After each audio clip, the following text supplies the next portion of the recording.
What up? What up? What up? Welcome back. Welcome to another show, one of the dopest shows on YouTube where we talk about everything under the sun as long as we get back to the money, real conversations, and real solutions.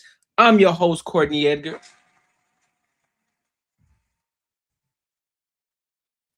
What's the word, my people? What's the word, my ENG family, bro? How are y'all feeling today on this fabulous Sunday, man? I hope y'all are doing great. I hope y'all are doing wonderful.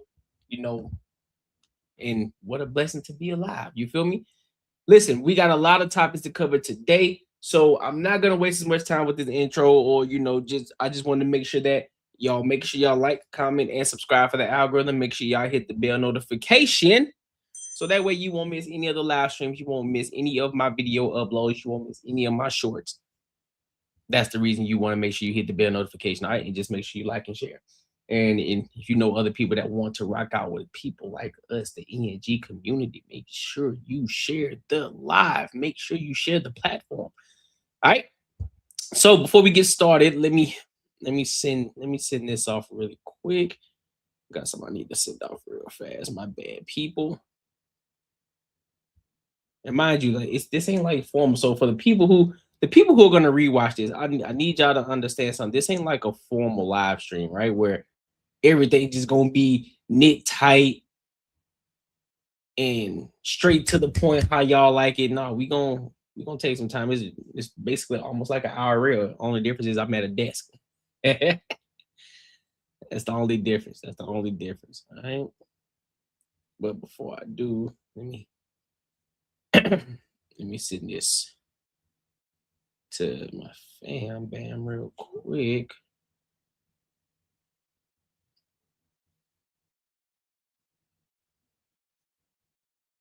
Right.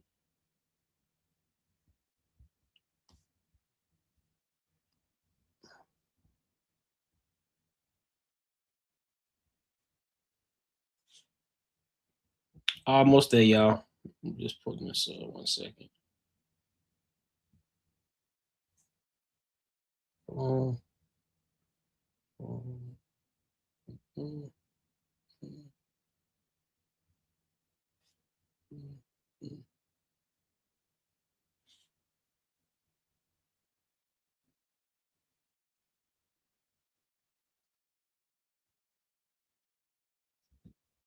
All right, we Gucci.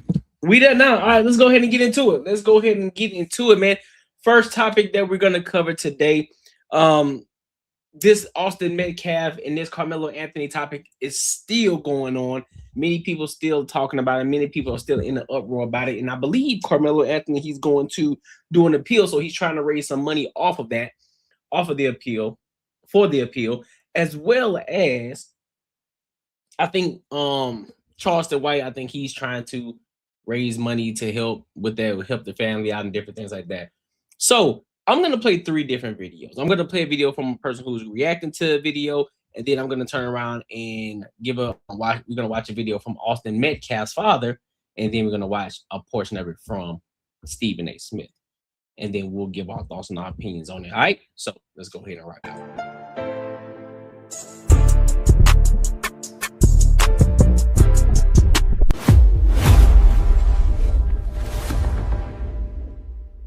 Don't like this take, but Carmelo Anthony did need to be put in jail. He, in fact, did murder that boy in cold blood. But the larger conversation I feel like that does need to be had is between parents and their children, right? Because, and I hate to say this, but I fear that his parents failed him by not teaching him what self-defense is. I said the same shit in the Mackenzie Shirley case, etc. I feel like as parents, we're losing the art of teaching our children survival skills. Self-defense being one of them. I say it all the time, but self-defense is not self-offense. What does that mean? If somebody hits you with their face, if somebody hits you with their hand, you can use less or equal force to combat them, to defend yourself, right? So if the kid punched him, yes, he can use his hands. He can punch him. He can hit him. He can do whatever he needs to do to defend himself. He punched him. He stabbed him. Y'all aren't seeing the correlation there. He punched him. He stabbed him. That is beyond self-defense. You are no longer defending yourself. You are now on the offense. You are the one. You are the aggressor. Not to mention, there are multiple people in that tent. There were people of color. There were kids of color. There were black kids in that tent saying the kid asked him to leave the tent multiple times.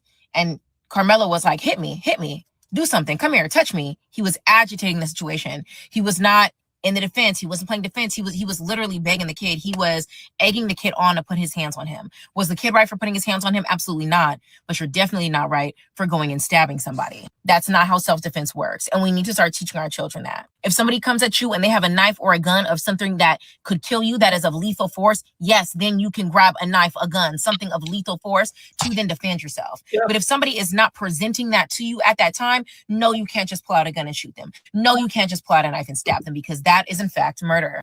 And now the other thing that I'm seeing is, well, it's right. She cooking right now, but I want to throw this in too, because I've always said you can't control how somebody reacts to you, right?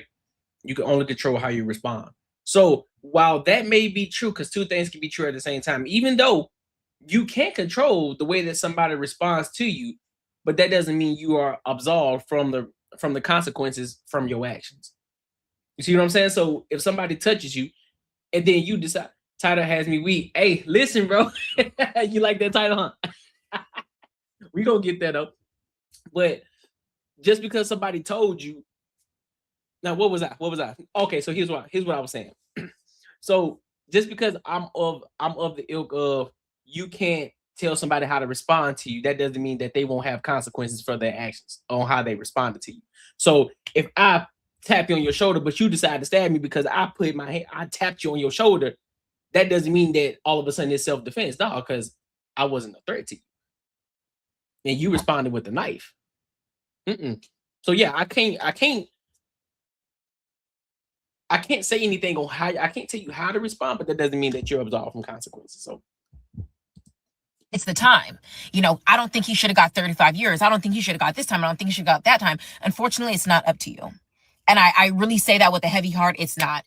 When you do the crime, you do the time. It's not up to you. It is in that judge's hands. Whatever that judge feels is what he feels. You should not have murdered somebody. And that is a period. That's not a comma. That's not a semicolon. It is what it is. Just like in life. If somebody does something mean to you and you react, they cannot control your reaction to their disrespect. They cannot control your reaction. If you go and you have sex with somebody unprotected and, oh, well, it was one time and you end up getting HIV or AIDS, you can't control that. All you can control are your actions. At the end of the day, life isn't fair. Nothing is fair. You do the action, you do the crime, you do the time. And that is the end of the sentence. Now, as it comes to these other cases, because I'm seeing people bringing up the gas station case, the people bringing up other people who have done similar things and not gone convicted.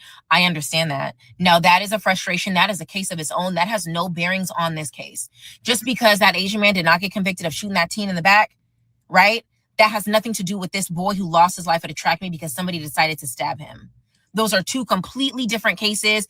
Those are two completely different situations. One has no bearing on another. If you're talking about the justice system in America as a whole, absolutely. We know it's corrupt. We know this. It's been like this for years. We understand. We know that. No one is negating that. But to try to bring all these other situations into this one and saying, well, free him. No, he murdered somebody. Like, just because somebody does something bad and gets off doesn't mean that everybody who does something bad deserves to get off. Let me also say this too, because I know we always mention this as if this is something new.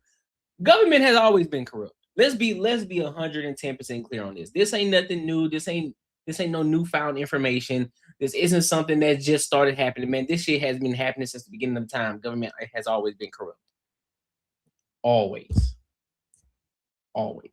There's nothing new under the sun. To be honest with you, everything that's happening in this world is really nothing new under the sun. For real. A lot of the things is repeated. A lot of the things that's happening in this world is just repeat. It's happening over and over again. It's not the first time this has happened. It's just happening in different stages or just happening in different ways. It's the same thing, just in a different form.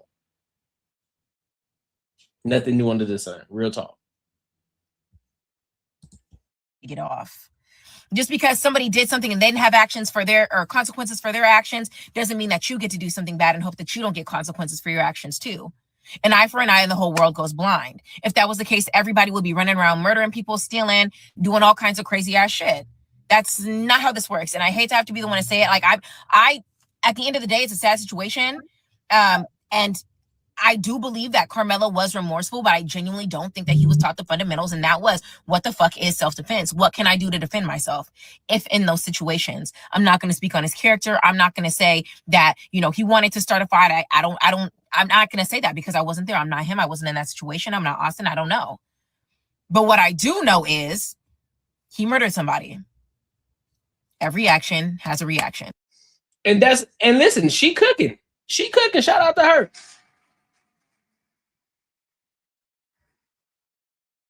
Because you gotta be honest. You gotta be honest about it, because you know how everybody, they always want to turn it into a race. They always got to make it a race thing. Anytime it's white versus white, black, a white person off a black person, or a black person off a white person, it's always a race thing. It's never about the actual action that happened. It's not about the crime in itself that actually happened. It's not about the details, because they always got to find a way. They always have to find a reason to try to make it black or white. Oh, see, man, I knew the white man. See, this some boy, and vice versa.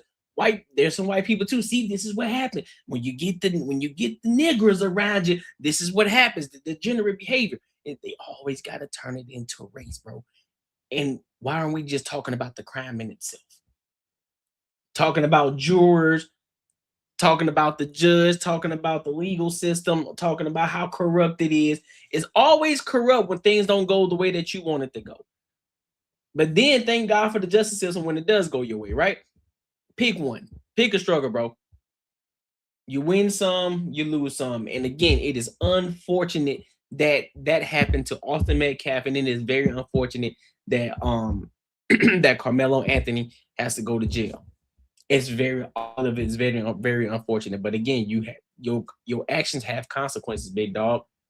No matter how you spin it, no matter how you look at it, you can look at it as a black and white thing. You can look at it as just for the crime in itself. Guess what happens? Consequences of your actions. So to be 110% honest with you,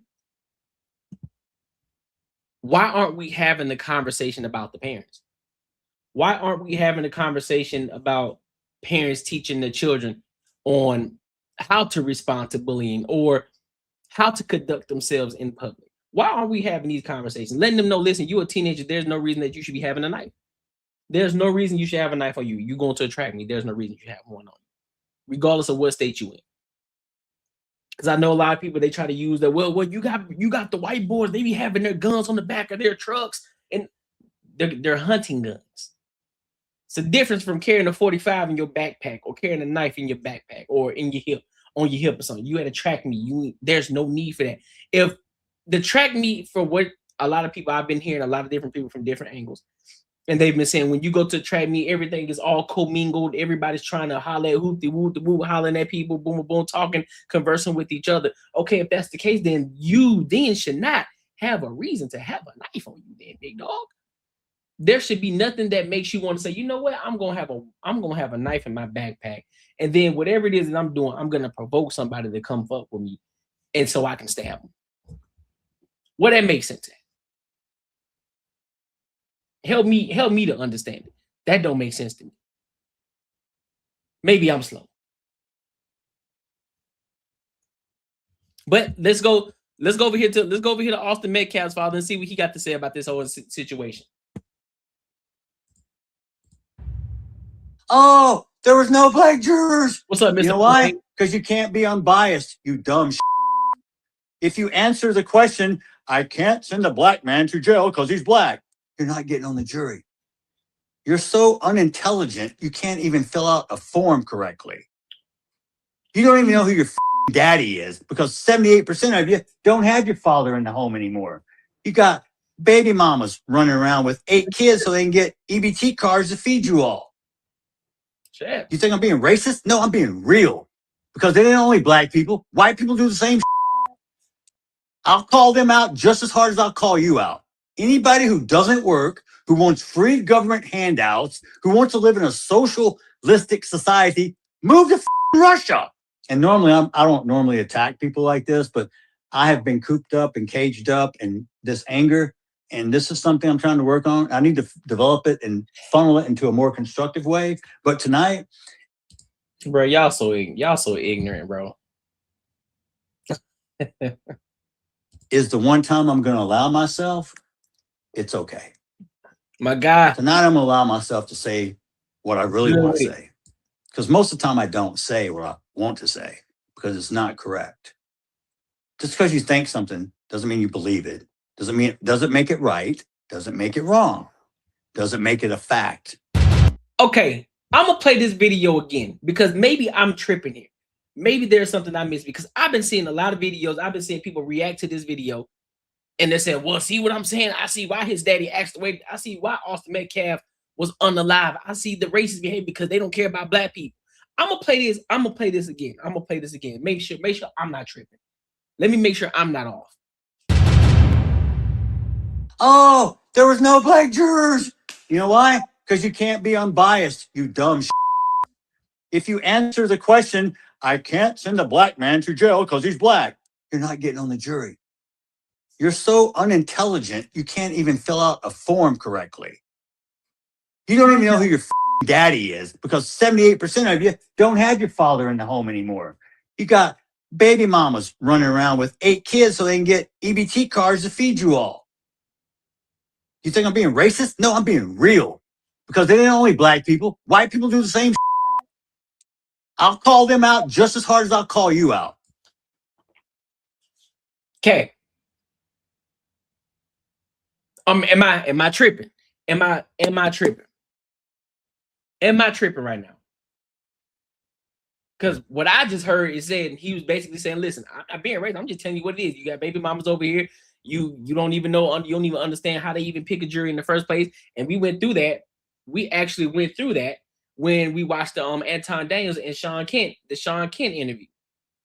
So he explained how they pick jurors. So you can't be biased when you're a juror. So even if I'm pretty sure when they were picking out the jurors, when the lawyers were picking out the jurors, guess what? They have to deep dive when they're picking these individuals out. They have to do a deep dive. But nobody, they talking about there's no black jurors, but yet you mean to tell me that the entire jury was white? The entire jury was white. As if black and white is the only race out here. As if we don't have Mexicans, as if we don't have Arabians, as if we don't have Dominicans, as if we don't have Indians, as if we don't have what other races are there? A lot of them.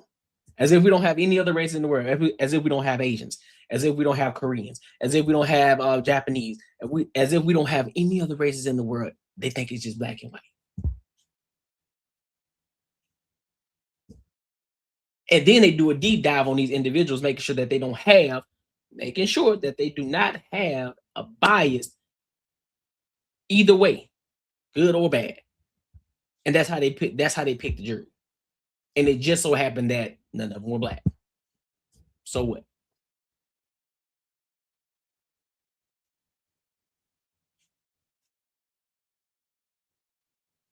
And again, one age, can y'all think? Can y'all actually use y'all brain for once?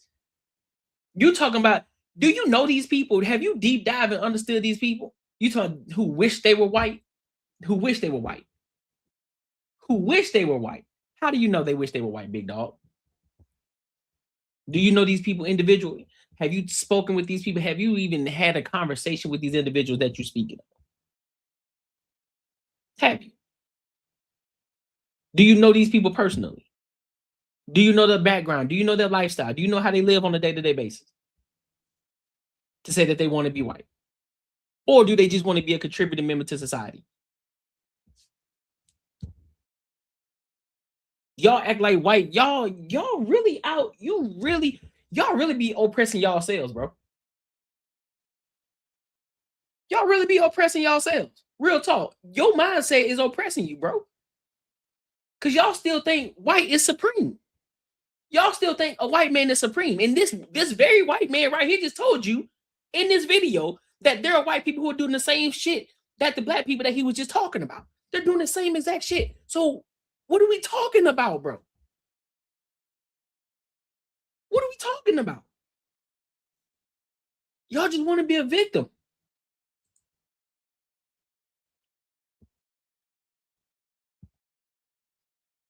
Like, you feel me? You feel me? You feel me, bro? He sit back, he up here he mourning his son's death. Everybody talking. I'm talking about talking crazy money, talking wild, celebrating the fact that his son lost his life. Oh, but now all of a sudden, he wanted to clap back. Now it's here's the angry white man. Here's the angry white man. But y'all was talking big talk. Y'all was talking big money. How come y'all ain't holding Carmelo Anthony's family accountable? How come y'all ain't doing that? Where y'all at? Where y'all at? What are reaction videos to that? What are reaction videos to that? How they failed his son? How they failed their son? Tell me that. How come y'all ain't having that conversation? How they failed their son, Carmelo Anthony? Tell me that. Where are the reaction videos? Yep, I did do a live. Yep, I did do a live stream for that too. You should have been there. I did a live stream for that too. I sure did.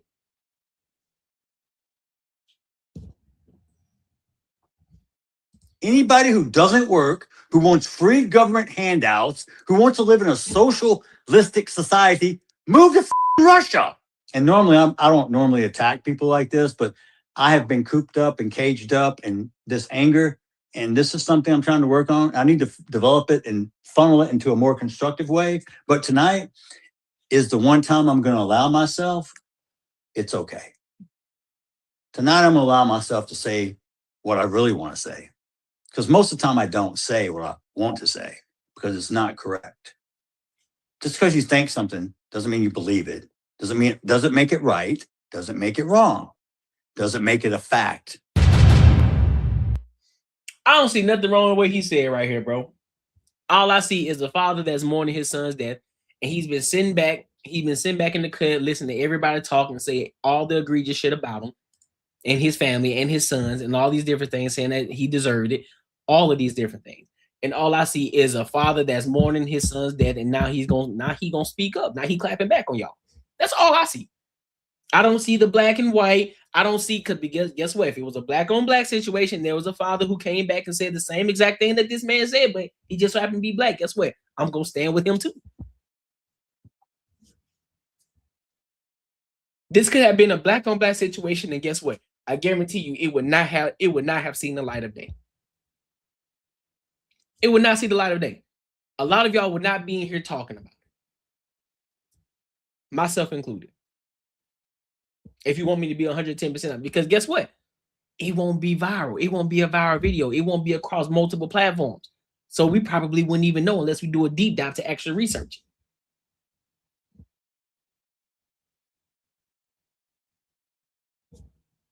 it. But we buck dancing though, like your boy Octavia said. Buck dancing, right? Instead of just looking at it from a human perspective. That's a father. Are you a father, Octavius? Are you a father?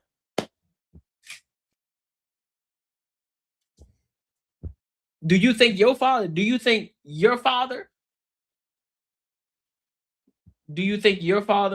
would be upset if somebody unalived you? Do you think your father will mourn you? Do you think your father would be upset? Hurt? Disappointed? That his son was unalived for no reason? Or for something stupid? I'm pretty sure he would be. Yeah, child went viral too. And guess what happened? He got off because he did exactly what he thought he was supposed to do at that time. He unalived the kid because he thought that he thought that Cyrus was about to shoot his son. So guess what he did? He defended his child. He defended his child. He was in fear for his son's life. So guess what he did? He reacted. Was it an overreaction? Absolutely. We can argue that. But again, none of us was in that situation. And we can't say what we would have done or I would have did this. No, you wouldn't. You don't know what you would have did in that situation. Everything is a split moment decision that you got to make. Quick on your feet. Your son take off after this guy who's supposedly stealing something out of y'all store, y'all business. This ain't no other entities. This is y'all business. This is something that you worked your ass off to get in something to build. You had to save up your money to buy this building and get all these products. This is your store. This is your legacy. You got people stealing stuff in your house, in your own home. Then they run out and your son decided to chase them. So now you chasing after your son. And then come to find out, once you get close enough, it seems as if he's trying to pull out a gun and shoot him. So guess what you're going to do? You're going to shoot because you're trying to defend your son. You wanted to defend your child. Where's this race thing coming from? Why are y'all bringing up race? Nothing that I just said, nothing that I just explained had anything to do with race. I'm talking about the situation. And y'all talking about race. Come on, big dog.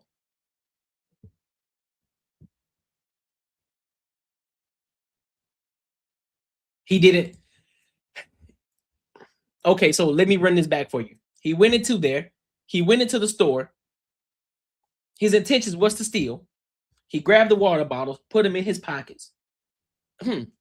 Maybe he saw the lady watching him behind. Maybe he saw the lady watching him.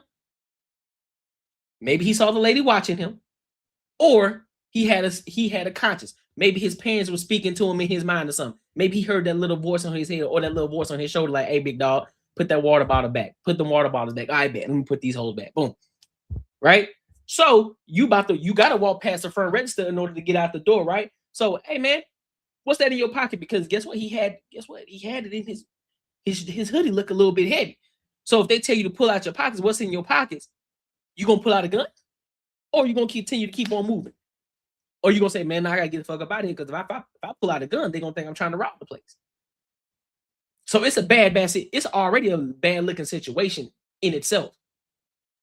So you run. That's the only thing you can think to do. You run.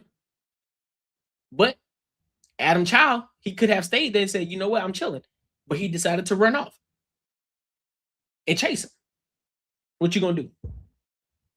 Talking about some naive. What are you talking about? You don't know. What are you talking about? You don't know. Did you not see the video? Did you not see the video? Or am I tripping? Or am I bugging?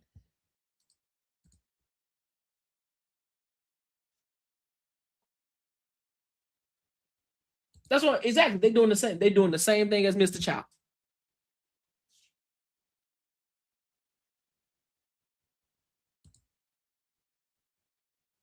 See how you give cover when the black kid. What are you talking about? How I give cover?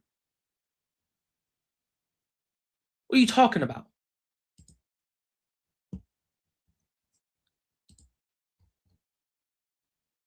Okay, now let's go to Stephen A. Smith. Let's go to Stephen A. Smith. Carmelo Anthony murdered Austin Metcalf. There is no other way to slice it. How else do you explain, or can you explain? Because I'll tell you this, if you're trying to say that it's the same situation with Mr. Child and those two are the same situation, Carmelo Anthony and Mr. Child. If you're trying to say those are synonymous, you're bugging. You already lost it. If that was a debate. If you're trying to equate the two, you've already lost it because it's not the same.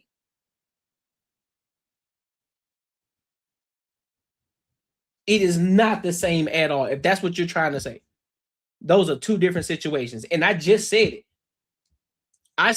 Listen, I understand that you cannot control somebody's actions and how they respond to you. But that does not mean you are absolved from consequences. And that's the situation that happened with Carmelo Anthony. He responded that he thought was the right way to respond, but no, that wasn't the right way to respond because you ain't in fear of your life. You provoking. Touch me and see what I do.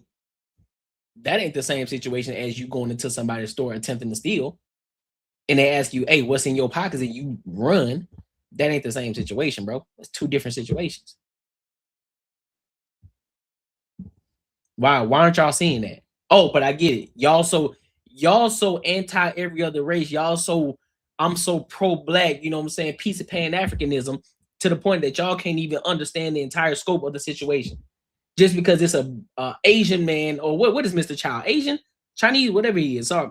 If I messed it up, my apology. That's my own ignorance, right? But Mr. Child and this young black kid, and then you look at Carmelo Anthony and Austin Metcalf.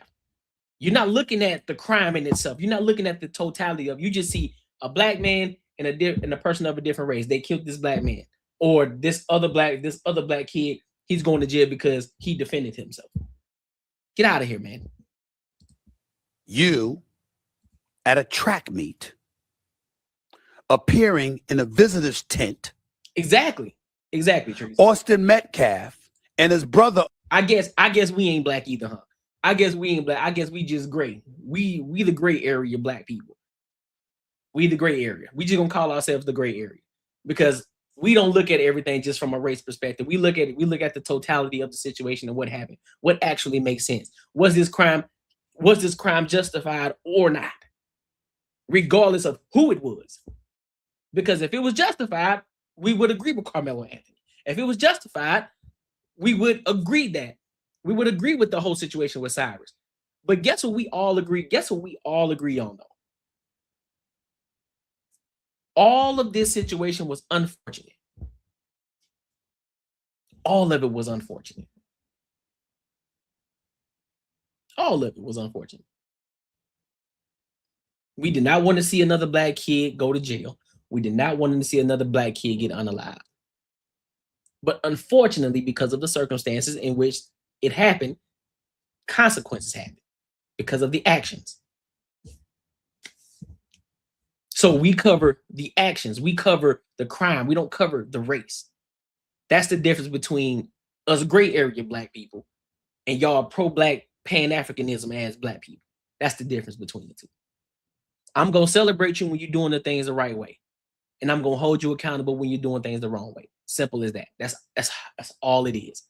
I can't love you. I can't love you if I got to sit here and pander to everything that you do, even if it's wrong. That's crazy. That's crazy. That's ignorant. That's stupid. You can never move forward like that. If I can't love you, if you're telling me I need to love you, I need to embrace you. I need to also be able to hold you accountable when you're doing wrong and when you're messing up.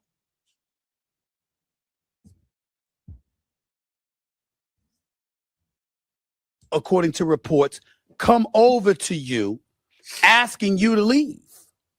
Because who was a bully, Monty? Who was a bully? Because what I heard and what I've seen from the research, he didn't even know who Austin Metcalf was previously to go into that tent. So who was being a bully? So was that being a bully, or was they just trying to pin him as a bully so that way that whole defending myself can pass? Because as we dive deeper into the story, he didn't know who he didn't know. They didn't know each other beforehand. So how was he a bully? Because he told him to move away from the tent? Don't necessarily call that being a bully. But for the people who play sports, we can understand that. That's what I'm saying. Like he got to stop. What are we talking about? You're sitting under their tent. An argument ensues. Folks have said it spanned more than 5-6 minutes. Others said it went as long as 15.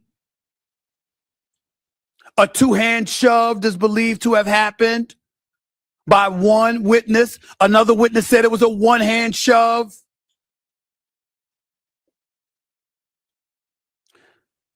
How does that justify Carmelo Anthony pulling out a knife and stabbing Austin Metcalf to death? How? Some would argue, what the hell were you doing at the track meet with a knife to begin with? Others would argue, it wasn't like you were in fear for your life. There were witnesses around. There were people around. At worst, they might have expected fisticuffs, if that. A matter of fact, one witness was quoted as hearing Austin Metcalf said, I don't want to fight you. I don't want to fight you. But Carmelo Anthony saying, touch me, put your hands on me, and watch what happens. Come on now, dog. Come on, man. A witness, not a witness to the actual stabbing, but somebody who was in attendance in the immediate aftermath of the stabbing, reportedly, according to testimony, sworn testimony, on the stand said they went to Carmelo Anthony, who had jogged away from the area of the incident. They walked up to him and they said, what happened? He said he put his hands on me, as in Austin Metcalf. He put his hands on me, so I stabbed him. That's not justification for killing someone.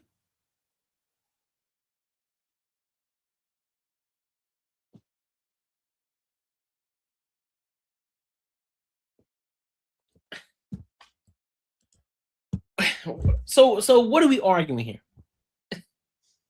Teenage, yeah, exactly. Also, wait. Teenage boys talking ish, and it went left.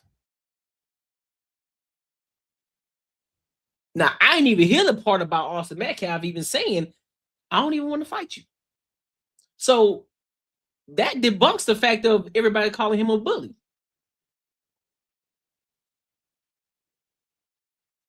Because initially, I even went with the rhetoric. I was like, "Oh shit, he is a bully." I'm like, "He a bully." I said, "Well, shit, if he being a bully, then I mean, I can better understand the situation as to why he would want to." Because I'm thinking he just some kid that this is prolonged. They've been bullying him in the past. This is something that people just been going off like him and his brother always messing with him type thing. And he just gets fed up with it. But as we dive deeper into the conversation, we dive deeper into the research and we get more information and insight. It's like, dog, hold on. Let me take a couple steps back. So you mean to tell me he wasn't a bully? They didn't know each other previously. And all they were telling him to do was get away from the tent. And he was provoking them, saying, "Hey, man, touch me and see what happened." He ain't as innocent as he seemed. And truly, Austin Metcalf will be the victim in that point. Said, "Hey, bro, I ain't trying to fight you, bro, but you got to get away from this tent, though, big dog. Well, touch me and see what happened." Oh, so you just trying to, so you looking for trouble. That's what you doing. That's what it sounded like that Carmelo was doing. It looked like you was looking for trouble. And this is why I say we need to have a bigger conversation. What the parents doing, bro? What the parents doing? What the parents doing? At some point, we got to have a conversation about the parents. We got to do a little deep dive on the parents too. We got to see what's going on with them. How was this kid raised? Yeah, cool. He may have been a smart kid. That's a phenomenal thing. Great. But are we teaching him about social skills? Are we teaching him about the difference between being actually understanding what defending yourself actually looks like and how that goes? Meaning just because somebody touch you don't mean you are justified to pull out a knife and stab them or pull out a gun and shoot them. None of that is justifiable, bro. You ain't in fear for your life at all. And just because you claim it was self-defense, that don't necessarily make it self-defense. It still has to be proven that it was self-defense. And if it's not proven, you going to jail, big dog.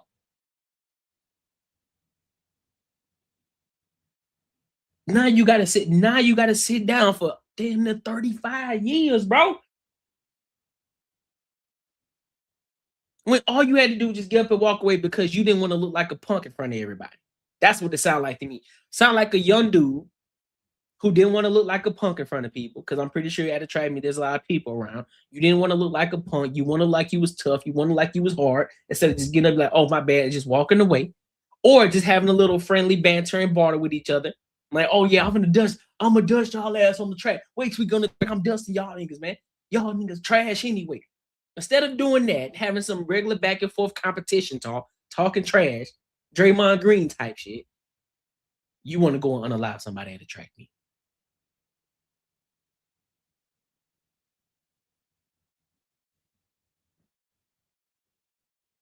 Yeah, good behavior out in 17 years. The only good thing in this situation, that I have to look at on the upside of things is, yeah, like Tree said, he got 17 on good behavior. And the fact that he's still young, he'll come out at the age of 34 and he can still make some of himself at the age of 34 or 35. He can still make something of himself. Look at Ali Sadiq. He made something of himself.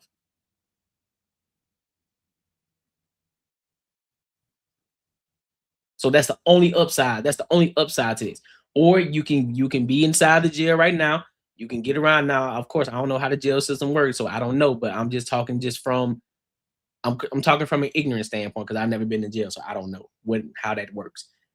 Find you somebody who knows investments. Find you somebody who knows how to do business, get into stocks, so that way you can get out understanding how the stock market works. You can make some investments and you can get on top, and you can get back up on top, and then you can make some of your life, man, and you can turn your whole shit around. That's the only upside to that I see. There is some upside that you still young, that you going in young and good behavior, you out at the age of 35. That's all I got. But that's crazy, man. Make sure y'all like, comment, and subscribe for the algorithm, and make sure you hit the bell notification. Listen, if you enjoyed this video, be sure to check out either of these two videos right here. And make sure you share this post with your friends and your family. Yeah, buddy.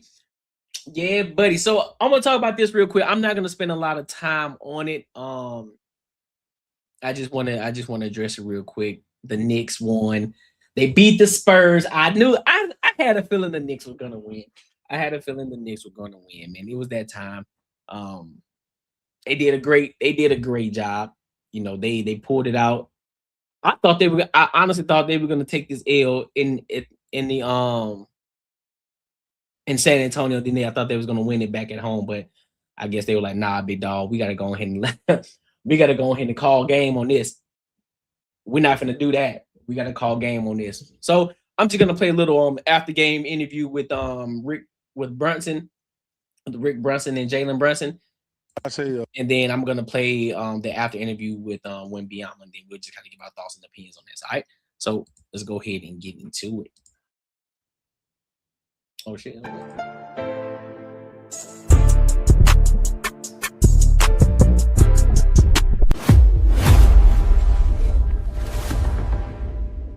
I say Shaq was the greatest free agent signing. He was. Yeah, but he was the number one pick in the draft. But still, and you expected him to be. Still, he left. He was the greatest. And I'm going to stop the argument too. Yeah. I love my son. Patrick Ewing, the best Nick that I've ever witnessed. So. Oh, I didn't say that. The best Nick you ever witnessed, man. Listen, bro, you must forgot about Carmelo Anthony. What you mean the best Nick? I'm sorry, bro. Patrick Ewing was, he was doing his thing, but nah, I got Melo, bro. I got Melo as the greatest Nick. Outside of, for the simple fact that he led his team, I'm gonna put Jalen Brunson ahead of Carmelo. Y'all can come at me, but I'm gonna put Jalen Brunson before him. He led his team to a championship. Now, of course, great chemistry. You had to have great chemistry. Everybody played their part like they were supposed to. That's how you win championships.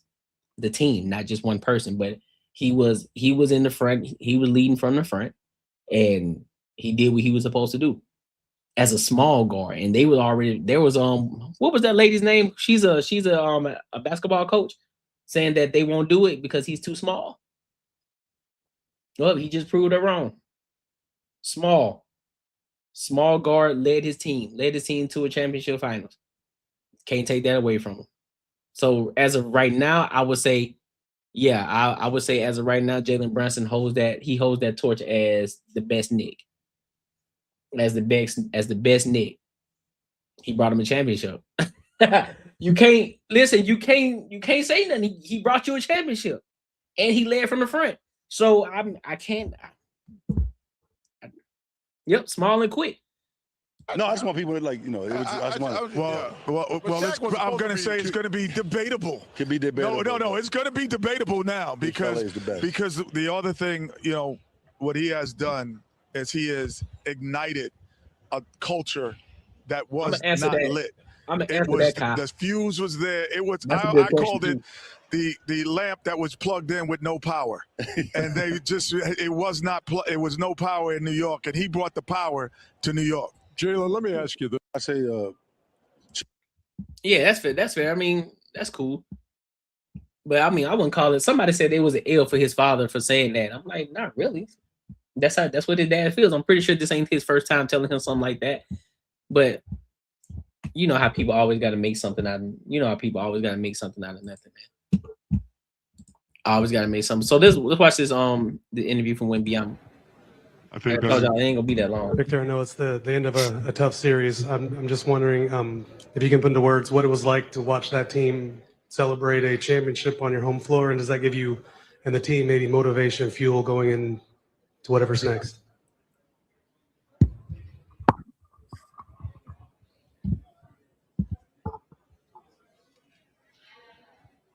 I think that's compared to anything before. This is the biggest lesson of my life, the biggest learning moment. I can't tell exactly what the lesson is, but we're learning from that for sure.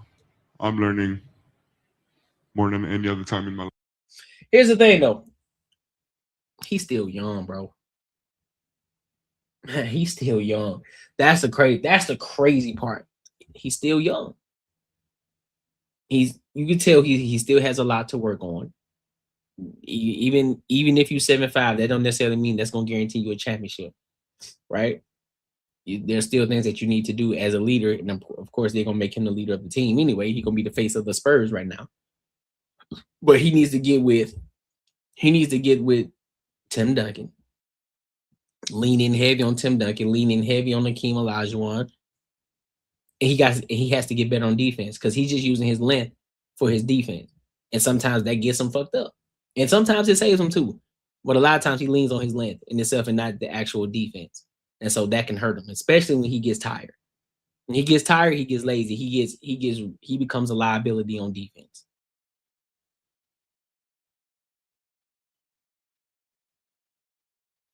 Yeah, you know what I'm saying? So you 7'5". I'm gonna be honest with you. Yeah, it's cool. It's dope to see. It's dope for how, like, when you got this 7'5" dude dribbling the ball like a guard and then pulling up. That's cool and all.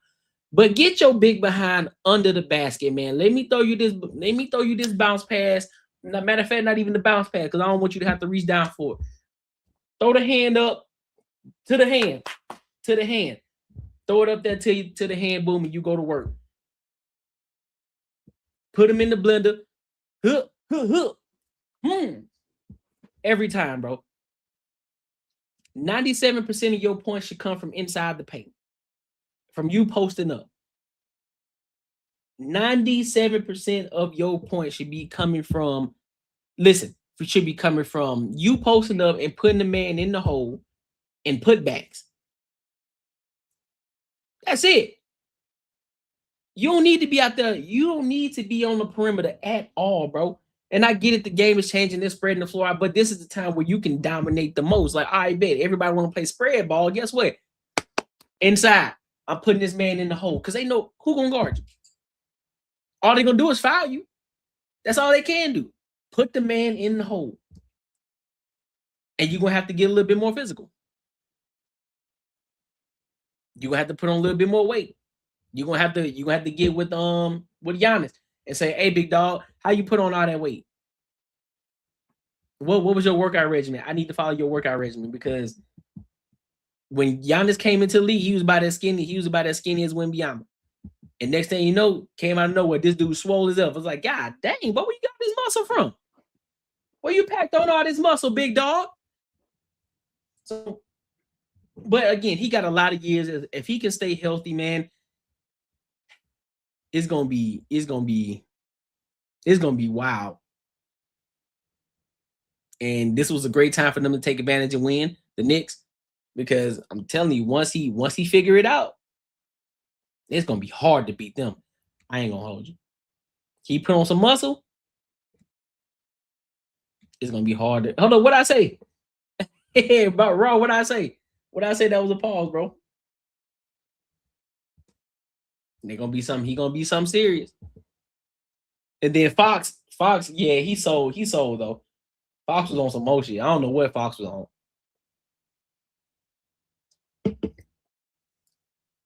This was his time. This was his time to shine, and boy, did he not do it. He did not do it at all. He stunk up the entire floor. But make sure you like, comment, and subscribe for the algorithm, and make sure you hit the bell notification. Listen, if you enjoyed this video, be sure to check out either of these two videos right here. And make sure you share this post with your friends and your family. Word, word, word, word, word, word, word.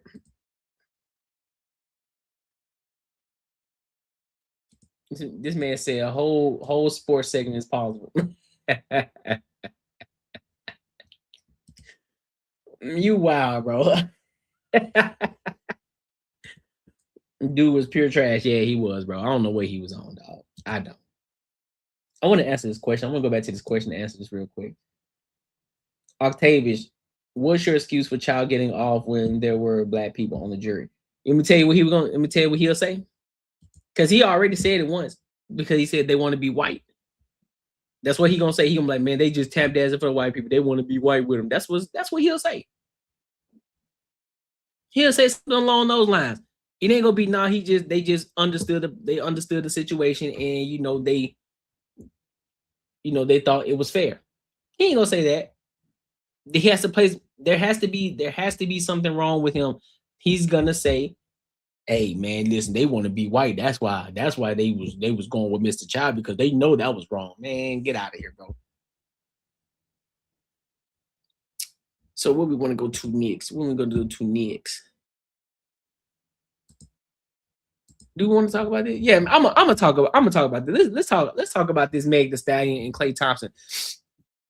So beforehand, it went viral, because Meg Thee Stallion saying that Klay Thompson cheated on her, even though we don't have no evidence on who that was, but all the girls, all the Meg Thee Stallion lovers and the Stallionettes, they're like, oh, see, I told you he ain't no good. But it's like, okay, well, where's the evidence though? We don't know who he was cheating with. Ain't nobody came up and said that was the person that he was cheating with, whatever the case. Now, Klay Thompson spoke up, but he said, listen, man, y'all, she talking what she talking about. But this shit was ghetto. And she was loud. So I'm gonna play this video first, and then we're gonna dive into what he actually said in regards to the Meg Thee Stallion situation. All right. So let's go ahead and dive into it.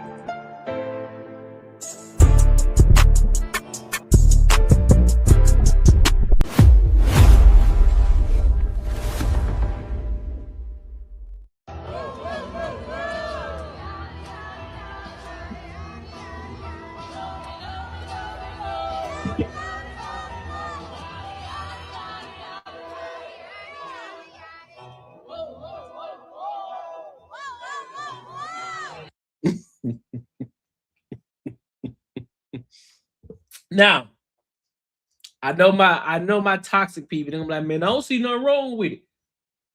And I agree. I don't see too much wrong with it. I don't. But then again, it depends on the type of guy that you are, though. If you're one of the type of people like, all right, that really don't bother me. She just having a good time. She enjoying herself. Got some drinks in her. She just enjoying and having a good time with this music. But then on the other side, there's some other guys like, man, you're doing too much, man. Just bob your head. Just chill. You don't have to be all out and extra. The whole building don't need to hear you. Everybody don't need to hear you. Everybody don't need to hear your voice. Just chill. Just sit here, look pretty, enjoy your time, have a good time. You don't need to be,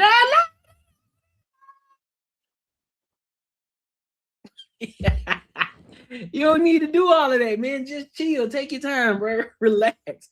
So I understand it, because I know Raw. I know Raw like, man, I don't see nothing wrong with it for real. I don't see nothing wrong with it. See, Klay should have went Should send her to Bridges and send them to Europe to learn the Queens of English and some classical mannerisms. Yeah, my homie Savages, they was cracking my shit. Can't feel my. Ooh, hold up. Say what? Man, what? What was that? Hey, come on now, dog. But let's go into this. I want to go into this now. Yeah, that was a hard pause. So let me bring it in so y'all can see. So Klay Thompson allegedly called Megan Thee Stallion ghetto and felt abandoned during the relationship, sources claim. According to a daily report,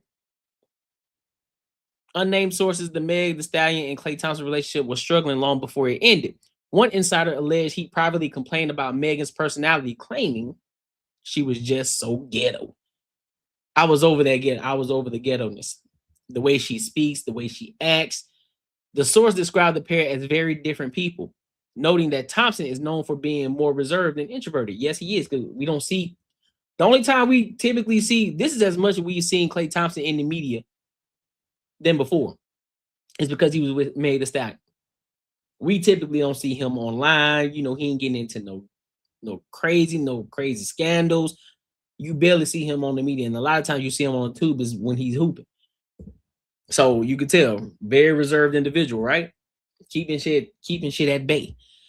Despite this, the insider claimed Thompson developed genuine feelings for her, envisioned a future together.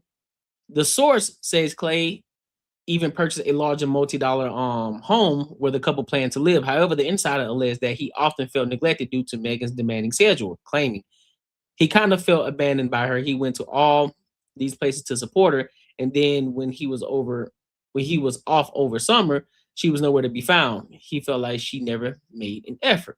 The source said Thompson definitely liked her at first, but after a while, that faded. Which is it's fair. That doesn't, as of right now, I don't see anything. I don't see a situation. I don't see a problem right now. It happens. At first, listen, you're like, hey man, shorty bad, you know what I'm saying? Shorty cool, you know, like, hey, damn, this something refreshing, this something new. You know, she speak her mind, she kind of lie, she kind of different. I'm rocking with that. But over time, he like, man, shit get annoying, bro. Like sometimes, like, man, shut up. Where you at? Talk too much. And then you ain't around enough either. And you just come around, you loud, ghetto. I ain't with it. It was cool at first. It was something refreshing. It was something new, but I don't think I could sustain this over a long period of time. Also, the source claims he grew frustrated with constantly being around security and entourages and allegedly complained about conversations related to Megan's ongoing legal and public battles involving Tory Lanez. Oh, Lord. The insider claimed Thompson once said she would not shut the F up about Tory Lanez. What? What? Yeah. Man, hell no. And allegedly added, she always felt like people were out to get her. She needs security everywhere, even in remote places. So why would you need to feel that way? If you were telling the truth. I'm just curious. A second source strongly disputed several of those claims. According to that insider, discussions about Lanez rarely happen and only surface when Megan encountered false narratives circulating about her on the internet. The source added, if anything, she vented and leaned on her partner for support, as anyone would in a relationship. They also challenged criticism of Megan's work schedule, stating it's hypocritical for Klay to complain about her work ethic when they're both public figures who travel frequently for their careers and each strive for their excellence in their professions. The source added, he always knew she was never a stay-at-home partner. See the Jasmine brand. So NBA's Klay Thompson allegedly called Megan Thee Stallion ghetto. Yep. According to a daily report. Okay, so we read through that already. I mean, to be honest, yeah, you going into the relationship, you already know what it's about. You know that she's gonna be you know that she's busy, you know that she's a public figure, you know what she does for a living. So you already knew that coming in. So to say that she wasn't around enough, that's kind of wild to me. That's kind of wild to say. It's like, fam, you already know what she do. You know that she's an entertainer, so you know y'all schedule's probably gonna bump. Y'all probably are not gonna be doing the same thing. Y'all probably not gonna be in the same city at the same time a lot of times. So during your summer times, you gonna just have to thug it out, stay busy or something. So I don't see the issue, but the only thing I can agree with that she is loud and ghetto though. But I don't see the other situation though. That's kind of wild. She wasn't around enough for support. What does that even mean? What does that mean?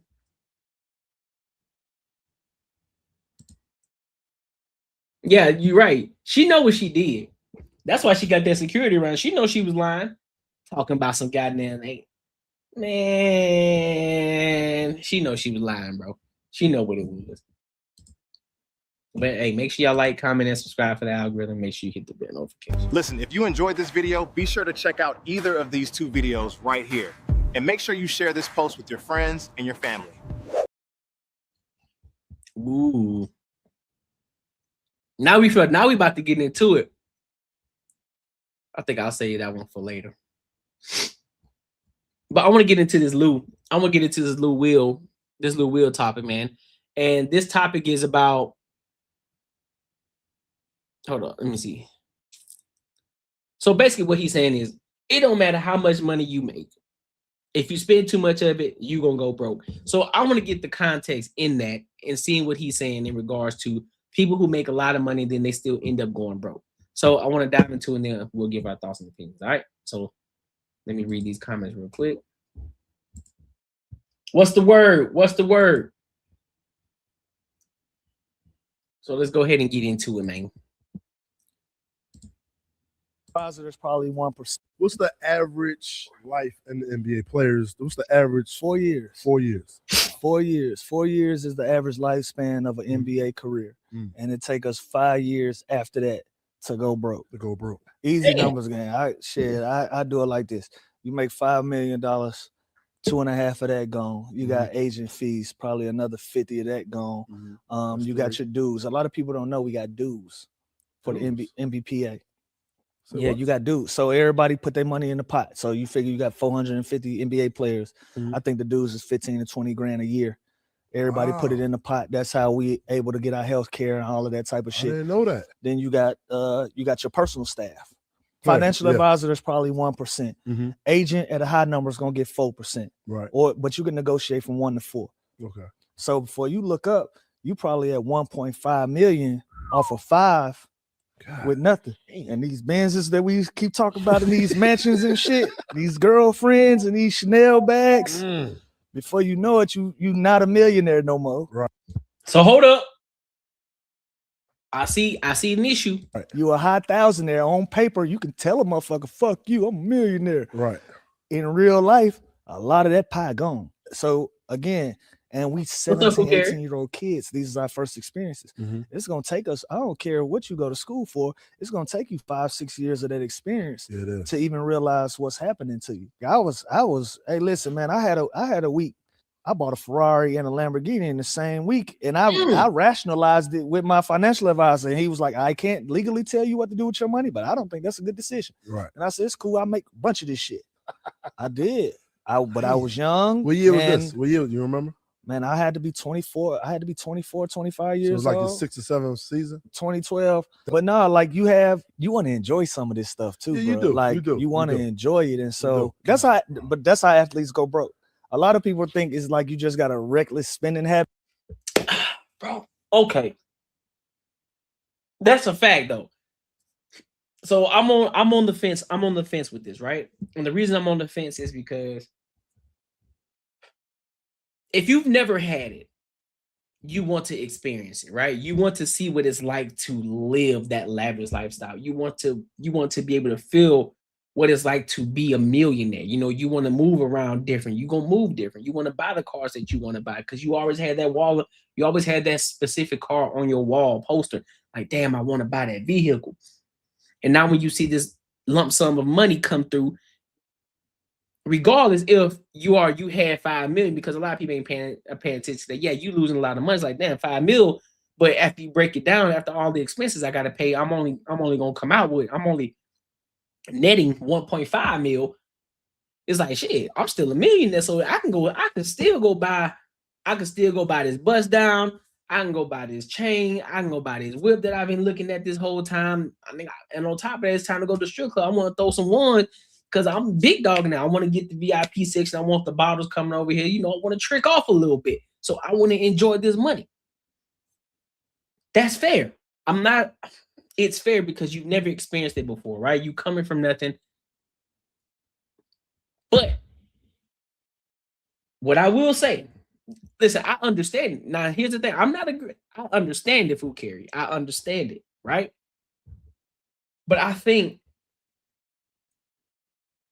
we're so focused on when we know, right? There at some point, that this individual may make it to the pros. And so this is when you got to really start diving heavy and really understanding. This is where your circle really has to be tight-knit with you. Be honest with you and really have control and making sure that they managing your money properly. And this is when you got to continue to keep instilling in their head, hey, dog, most people, your average span is 4 years in the NBA. I know that 1.5 mil, it seems like it's going to last you a long time. Trust me, it's not. You'll be broke within 5 years. And if you're lucky enough to make it an extra 5 years, cool. But again, within that 5 years, you're going to be broke. If you do not know how to invest your money properly and use the money, spend your money wisely. I get it. You want the Benz. I get it. You want the Ferrari.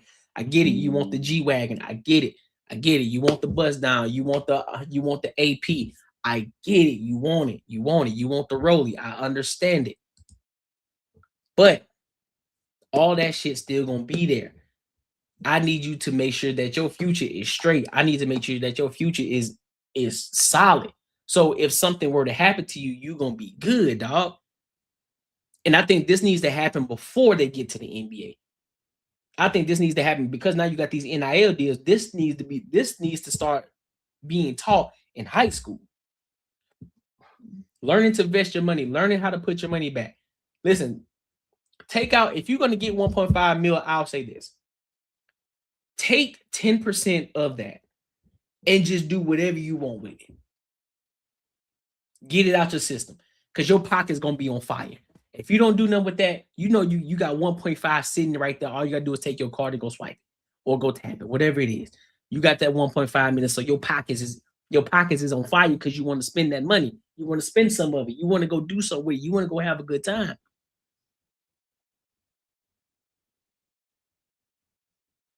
You know what I'm saying? That's something you got to do. So I recommend it. Hey, if you finna get a large lump sum of money, take 10% and just go have fun with it. Do whatever you want. Go spend it on the dumbest shit that you want to spend it on. But after that 10%, cut off.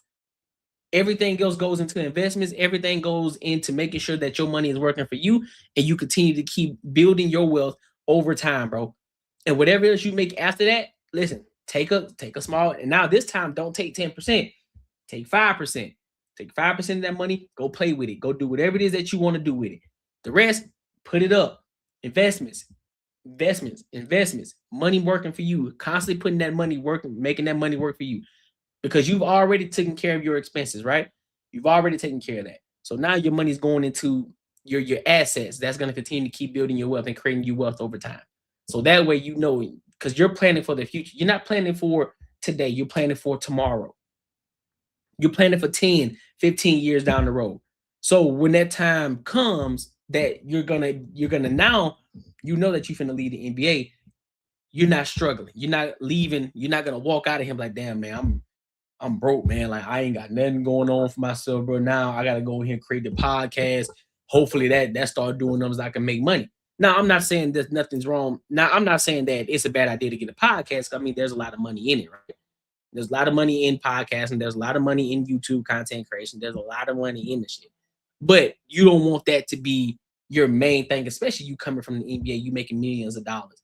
And now you got to revert to being a YouTube content creator. That's crazy. That's crazy. They now have financial literacy as part of high school. That's good.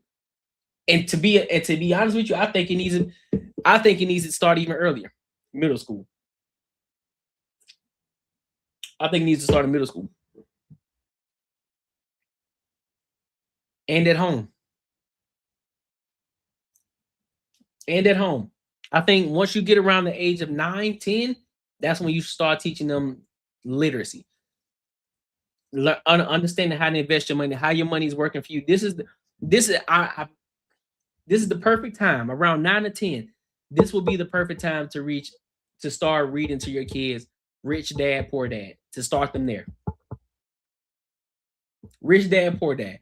It's an easy read, easy to understand, easy to get through your child's head too, because you can sit there and read to them. And both of you can actually go through it again, because this would be good for you as well, to give you a freshen up if you haven't read the book in a while, right? So now you both can read it. Now you can get a refresh, and your kid can start to understand, and you can start practicing putting these things to use and teaching them, like, listen, this is how you invest your money, because I want to make sure once you start working and making money that you ain't just out here blowing your money. You want to make sure that you're set. So now you already understand, and you already know how to invest your money. Exactly. And the millionaire next door.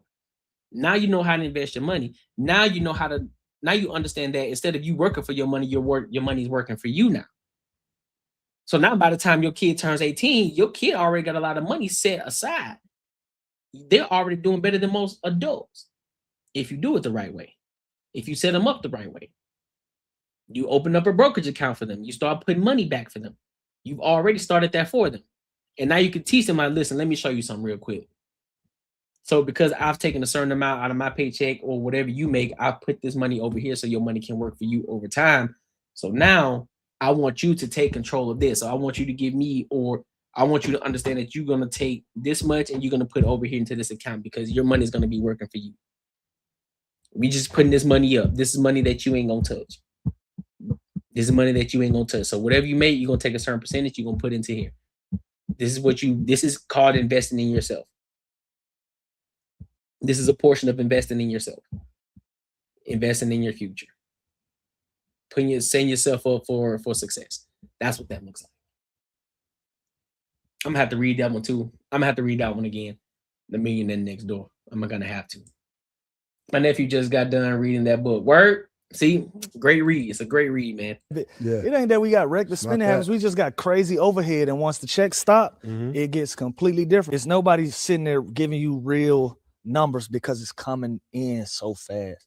Money coming in so fast. That's just a contract. Like, you might have a shoe deal, you might have some endorsements, so you feel like this shit is gonna be forever. It was a culture shock to me. And mind you, that's the prime example. And the prime example of that is Jason Tatum's mom. Hey, we ain't touching no NBA money. We invest in all of that. You're gonna live your life. You're gonna live life off of your endorsements. Your lifestyle, you're gonna maintain your lifestyle off of your endorsements, not your NBA money. We're gonna put that back. We're gonna put that into some assets. Let that money grow over time. That's because he getting paid. How much is Jason Tatum getting paid right now?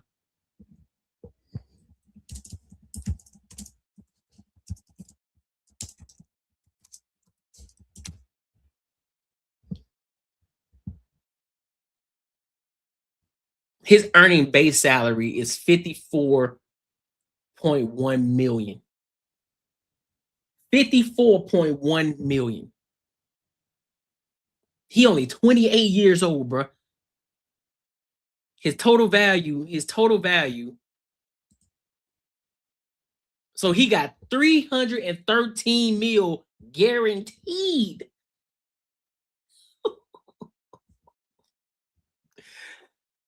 His value, yeah, that's it. That's his total value. So it's guaranteed $313 million. And so his salary breakdown. So 2025 to 2026, he get 54.1. He get 54 mil. Then 26, 27, 58. 27, 28, he gets 62. Year 28, 29, he gets 67. Year 20, 29, 30, he gets 71 player option. Then that's how you get the player option. Yo, this man has the largest contract. It was the largest contract in history. And he ain't touching none of it. Putting that money into investments. Oh, he gonna be straight. You hear me? And only living life off, and he only living off of his endorsements. And there's no telling how many endorsements that he has. Let's see.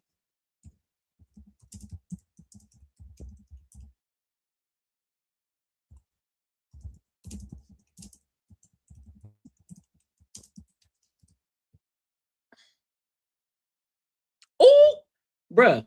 This man got 27. This man got 21. This man got 27 endorsement deals.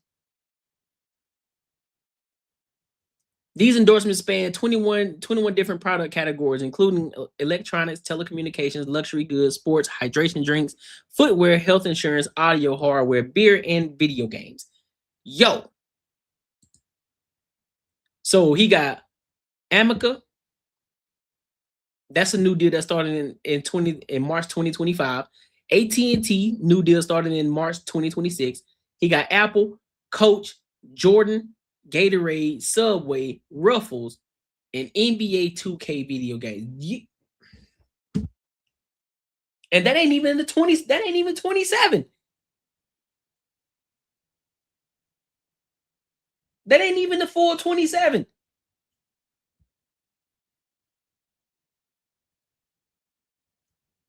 Boy. And he only living off of the endorsements. And so you know he making bank from that alone. So I'm pretty sure, I'm 110% sure. Now I'm not counting pockets, but this is me wishful thinking because I don't know what he does with his money, right? But I'm hoping, even with the money that he's making from his endorsement deals, he still isn't spending all of that endorsement money. He's just investing it. The first week I didn't get. I can't wait till I start getting endorsement deals for YouTube. Well, not for YouTube, but these other companies that want to sponsor the channel. I can't wait. It's gonna be crazy. I'm really gonna give some game. A big check from being retired, where it was like, oh, I gotta figure this shit out. Yeah, like life has begun. Like I feel like my life really started when I retired, bro, because I never spent that much time at home. I never spent weeks at a time in my own crib. So is that another reason where they say a lot of when athletes retire, they get a divorce too? Because now they home so much. Hell yeah. You don't really know the woman you married.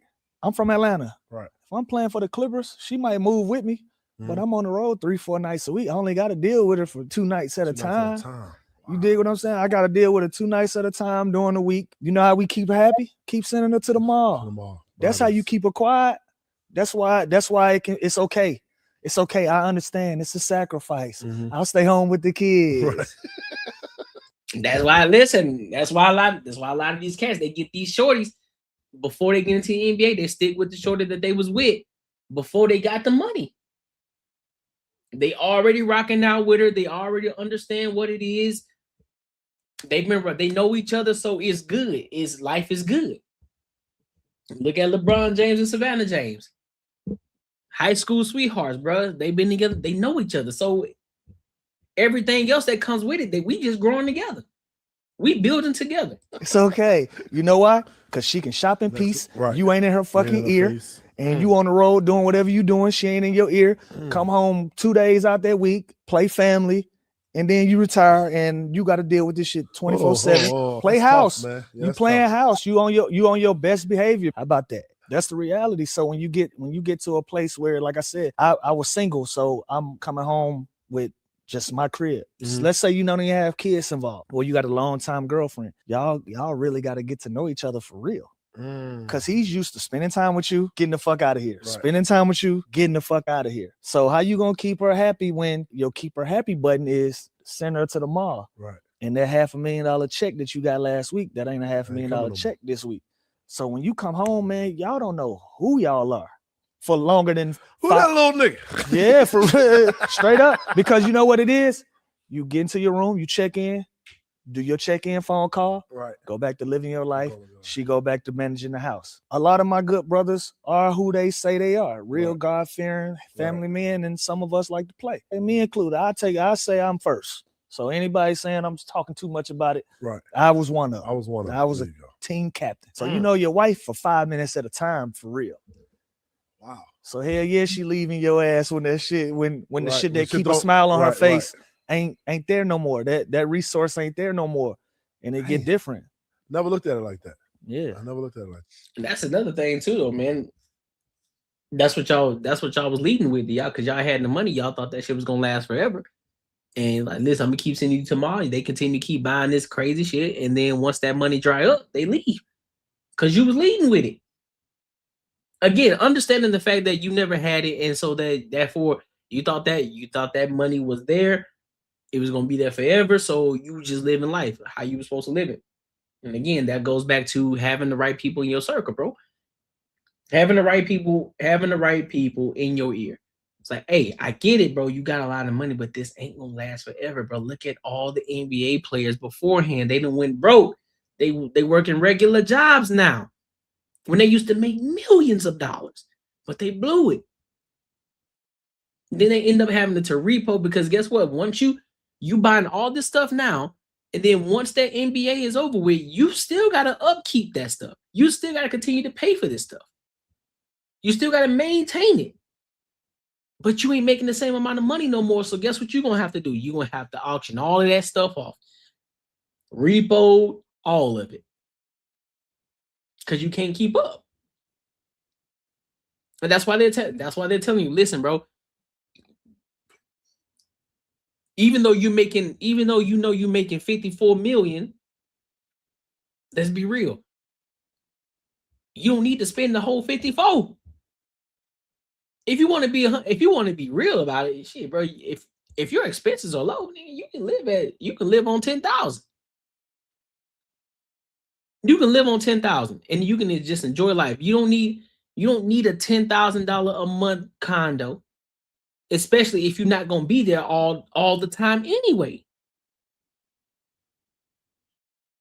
You're not gonna be there all the time. You're always gone. So what's the point? You need something simple. Something simple. Hey, something gated, something that of course, you got the whole front security, of course, because you got some visibility. So of course. But other than that, you good. You don't need to go and buy expensive cars. You don't need to do none of that, bro. I know you want to, but you don't need to. If you feel like you want to stunt, go and rent it. Go and rent it for the night. Go and drive around. Go and drive around the city. Go to the strip club. Do what you do. Throw a little money and then call it a day, bro. You don't need to go buy it. You don't need to, because you barely gonna drive it anyway. You're gonna be going. You're gonna be on the road. Like you just said, you constantly on the road anyway. You only home maybe twice out the week. So what you gonna go and buy a Ferrari for? What you gonna go and buy a G-Wagon for? What you gonna go and buy this expensive car for when you gonna barely be able to drive? That's crazy. What you gonna get this extremely expensive condo for when you barely gonna be there? Just to say that you got it? Nah, G. You miss me with that. But understanding the fact that if you come from a place that you never had it before, of course you're gonna want to experience it. I understand that. I understand that side of it too. But you're still gonna need that person that's in your ear that's gonna be able to hold you accountable, that you trust and that you listen to. That's gonna keep you straight. Like, hey, you planning for the future, bro. You ain't planning for right now. I know you wanna blow all this money because you think it's gonna be here forever, but it's not. But it's not. But shout out to Lou Will, man. Shout out to them, bro. Make sure y'all like, comment, and subscribe for the algorithm. And make sure you hit the bell notification. Listen, if you enjoyed this video, be sure to check out either of these two videos right here. And make sure you share this post with your friends and your family. Right on, right on, right on. Where we at? Ooh. All right, so I'm gonna do shade, and then I'm gonna do. All right, so I got it. I got it. My dog.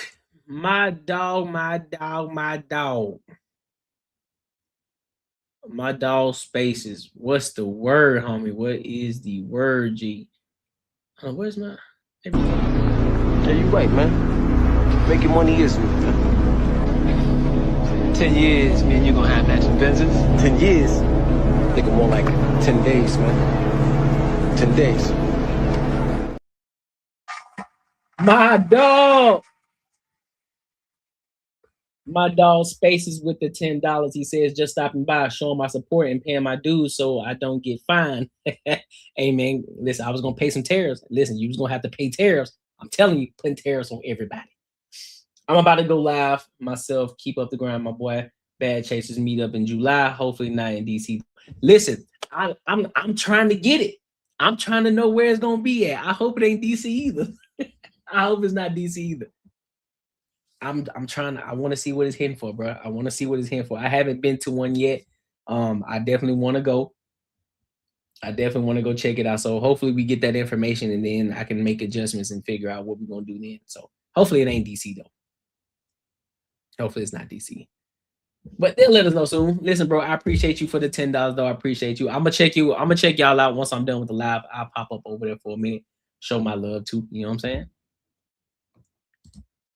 Yeah, just what I paid it for yesterday. I'm telling you, bro. Listen, bro, I don't care what nobody say. That's a classic. I might watch that today. I ain't gonna hold you. I might watch it today. That's a classic. Appreciate you, bro. Appreciate you.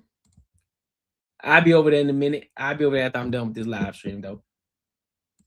What up, Ambition? What up with you? How you feeling? What's good with you? All right, so look, we're gonna get into MTR, man. We're gonna dive over here with MTR real quick. O'Shea Duke Jackson, I guess, was going off on him. I don't know why, but I thought this was gonna be interesting.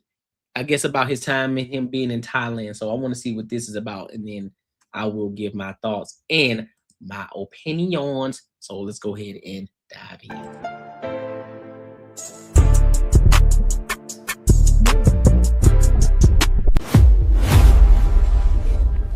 You a passport, bro? Oh, that means you just like to complaining so much about the treatment. On May 7th, 2026, content creator Mediocre Tutorials and Reviews made a video called Why I'm Stepping Away from YouTube.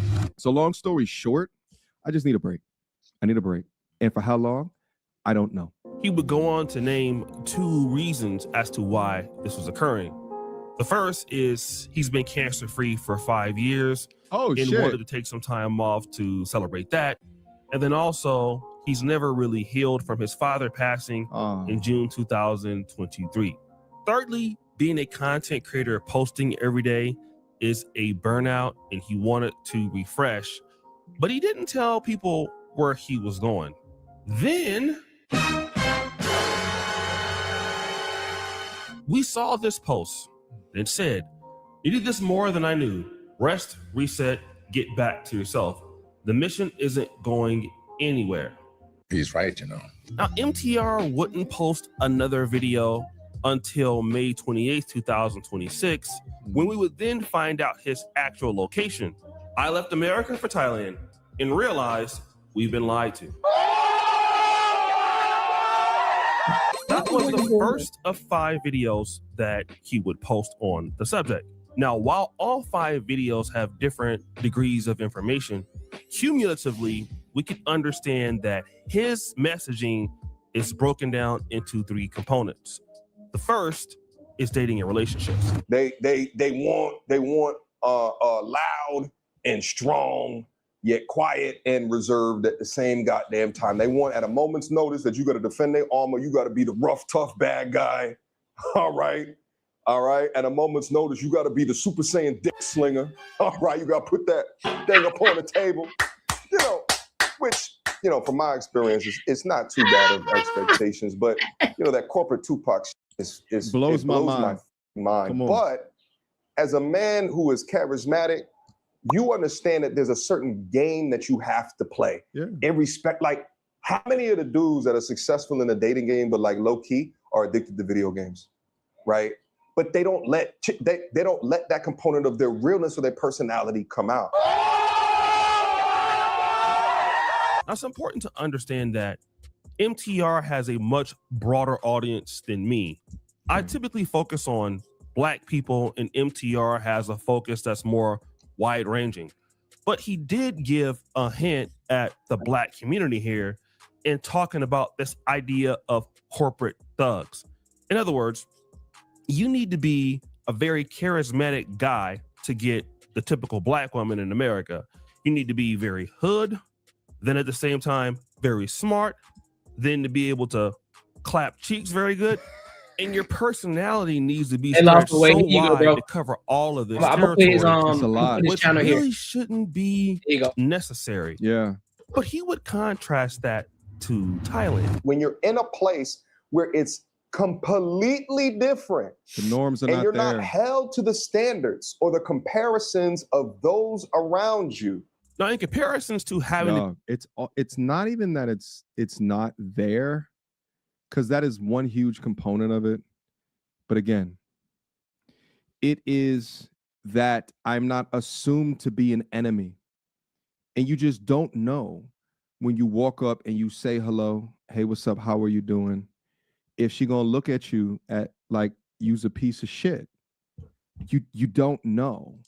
So it causes a lot of dudes to be insular, to not say hello, to not engage, because for fear of that it may go in odd direction, or there might be a bad result, right? I talked about the story of me bigging up the girls over here in Atlanta, saying cheers. They're raising their cups up in the air, and a chick hits me with, "Oh, you gonna buy our drinks?" I'm just cheersing you. Okay. "Oh, you can't afford it?" And she wasn't joking. I said, "If you only know what I can afford." "Oh, what do you do?" She's screaming us across the goddamn, and I'm just like, what is this? What is this shit? Why is there not a respect here, even just based off of this that we're looking up on the screen right now? You said you share the same melanin. Why are we not on the same team? I've also talked about having conversations with young ladies that seemingly have great relationships with their fathers. Talk about their fathers like it's the world, but somehow because, man, their fathers weren't in their life. That's why. A lot of them don't have the fathers in their life, and on top of that, they don't teach them those principles, as well as the mom. Because it's not always, because it's both parents combined that teach their daughters to be upstanding individuals, right? It comes from the mom and it comes from the father, because also if the mom knows how, the mom understands it too. Like, listen, you don't go out here begging for money. You present yourself in a certain light. You present yourself a certain way. You don't go outside looking crazy. And the father gonna teach you the same thing. Listen, you need to have dignity about yourself. You walk with certain confidence. You got to have certain structure. You got to have certain discipline. You can't behave a certain way in public. You can't behave a certain way. You got to move differently. You are a representation of who we are. You are a representation of us. So if you go out acting a fool in public, that's a representation on us. You making us look bad. So that's a reflection of us. So if you go outside acting a fool, that means we ain't doing our job as parents.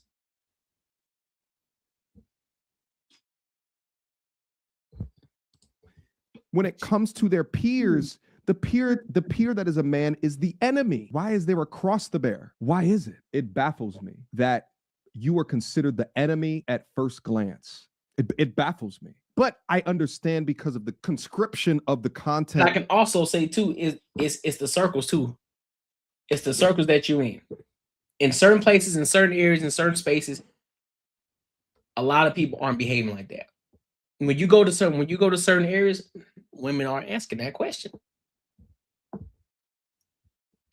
They aren't looking at you, oh, well, are you gonna pay for us? Listen, that must be the type of environment. That's that type of environment you got to get away from. That's a no good environment. You got to get away from it. That so many of us just sit down and look at. By the way, shout out to Osei. This is a beautiful video so far. Shout out to his editing team. He's just taking this to heights. O'Shea a couple of years ago versus O'Shea now, and it just goes to show if you keep your mind constantly excelling and working on your craft. I mean, this is amazing content right here. The editing that he's put together and the respect that he's given, you know, to my story, my cancer story, and as well as my father, you know, within that content. Absolutely beautiful. Thank you, brother. Thank you. If you ever watch this. Be the corporate thug for a lot of women, especially in the Black community. These norms don't really matter in places like Thailand. Now, I'm in Uganda, and Ugandans are Black, and just like Kenyans are Black also. But these parameters that Black men in America have to be under are not the same, even in African or Black-based countries. So he's agreeing with me. Such as Uganda, Nigeria, and Kenya. Yeah. And this is one of the reasons why you have so many brothers coming here. You can be a good man. You can be a provider. You can and a lame, as they want to call you, and corny, and a weirdo, and like all of these things that they want to label you. But I say just go where you respected, go where you're loved, go where you can be you. I ain't gonna hold you, y'all. It sound good, but you take you wherever you go. You take you wherever you go. It sound good. You know, I know what a lot of the passport bros are trying to push. I get it. I understand it. It's new. It's refreshing. You know, it's a culture shock for y'all. It's different the way that they behave and move. But guess what? You still take you with you. And you think just because that these women, their culture is a little bit different. Listen, they be finessing y'all too. They finesse too. They'll take y'all money, and guess what? If that money dries up, they go on to the next person. Yeah. I want to say I'm not calling him a passport bro. I'm just talking about passport bros in general. I'm not calling him a passport bro though. Unabashedly, they want to define for you what a real man is. How absurd. You can't even define for yourself what a real man is. And here's the thing. I'm talking about the backwardsness of this culture as defined by those that we call influential figures. But also, there's something to be said of you as a man not being strong enough within yourself to persevere, to push through that as well. And a lot of us do, okay? Irrespective of it. But many of us fall victim to it. We are lemmings within the same culture and society as well. So although I'm being hard on what's considered normal here, I also have to place accountability on those that will shift and change. What's that Julio Fulio trial? Yeah. And the young light-skinned boy who's going to be a good butt plug for the inmates over there. He had a fantastic life. He had a family that loved him. He's traveled, good schooling, but you want to go over here and be a gangster. What? And now you're done. Your life is over because you fed into the bullshit of what the media told you, brainwashed you into thinking that you needed to be masculine, to be a man. And now your life is over. Hell yeah, I call me a lame man. Listen, you call me a lame all day. I don't care. I'll be that. But one thing you better not do is disrespect me. I don't give a fuck who you are. But I understand where he's coming from. But I was speaking at it from a different standpoint though. I know because a lot of guys who do go over there is because they call themselves, you know, because a lot of people call them nerds, lame, and all that different stuff right there. And then they say, well, you know, the women are better over here, this, that, and the third. Cool. But I was like, at the end of the day, you still take you wherever you go. It's all good. They may seem as if they're giving you the respect, but once that money dries up, they're going to finesse you just like the rest of them. I was coming from that standpoint.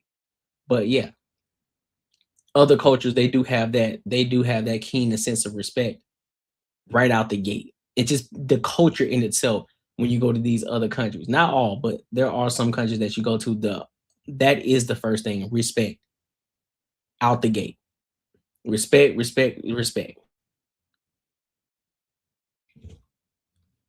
have to fake the funk just to be around a lady Feel me? in these other countries, and they could still view your masculinity. And speaking of masculinity, well, and they more than likely want a man that's already finished the race as opposed to running the race with you. Yeah. Most women wait at the finish line in America. Women don't want you until you become somebody in America, which is typically how it works everywhere, to be honest. One of the great markers of if she's a real one or not is if she was with you in the struggle. Yep.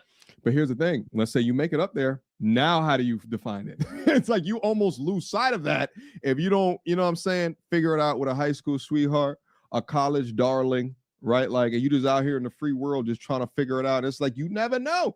And some of them will take 2.5 years before revealing exactly who exactly that they are. Okay, let's go. You're a man in America and you're trying to build yourself to obtain the kind of woman that you want physically. At the same time, this woman is dealing with the man that she's attracted to who can't do anything for you. And then what often happens is the guy who becomes the producer has the advantage over the woman who's just sitting there waiting at the finish line. And then if you don't deal with this woman because you no longer want her or she has kids, somehow, some way, you don't like black women, yeah, they you don't shame like you. American women, and you're just exercising your options. The issue is so many women have underestimated men that they never thought that these guys will become something. Yeah. So once these guys become something, they don't want you like you want them because you were not invested into their future. Yeah, and then you start talking about going to a place like Thailand, and then all of a sudden it's, oh, there's lady boys over there. Like they shame you not to go. They don't want you to go over there and see nothing greener. No green pastures for you, baby. They don't want you to go to land of the smiles. You understand me? Because then you leave the market. Then they can't extract resources from you because you're not there anymore. You're simply not there anymore. So they'll shame you out of it. That's when they'll be like, wait a minute. You're a passport, bro? Oh, that means you just like to go over there for the S tourism. No. It's lifestyle. That's why I'm saying, I think I'm going to coin it. Visa bro, right? I still got to do polls on the channel. We got to figure out what it is. But a visa bro, we ain't talking about none of that at all. It's lifestyle. Lifestyle. Get it? I get it. I see where he's coming from with it, you know, and I understand it. You know, there's a lot of people in this America as a whole. I understand, you know, the women as a whole, right? Because we already know there's specifics, you know, there's subgroups, you know, subgroup of women who understand, and you know, they fit the bill in regards to, they understand what respect is, they understand what it is to look at a man that's masculine, and understand what it means to build with the man. They understand that, you know, because they have those principles. They had the father, they had the mother, they seen it happen in real life, so they have those principles, and it's still here in America now. Is it as prevalent? You can say yes or no to that. I guess it just depends on where you're at, right? I guess it just depends on your proximity, where you at, you know, who you hang around, the environment that you're in. I could personally say that I'm pretty sure I come across it a lot. There are a lot of women who actually respect men. You know, they actually value having a man around them. They actually value building with a man. They actually have those core values of understanding that there is a dynamic of man and woman. They understand that dynamic, right? And it doesn't take away from them as a woman, and it doesn't take away from the man. They understand the dynamic and what it means to be in a relationship, what it means to be a man, what it means to be a woman, what it means to respect your man. That we want respect more than we want the love, because you respecting me is showing me that you love me. That's what love is to me. Like, you respect me, you understand that. But it's also, it's not something that I need to ask you to do, right? That's something that you already know that you should be doing in the first place. And of course, I have to also be the one that's doing those things. I have to also be presenting myself as such, like, hey, I demand that respect. I don't need to ask for it. I demand it when I walk through the door. So it comes with that in the territory as well. And that's why I'm of the same mindset of, listen, you need to build with the person.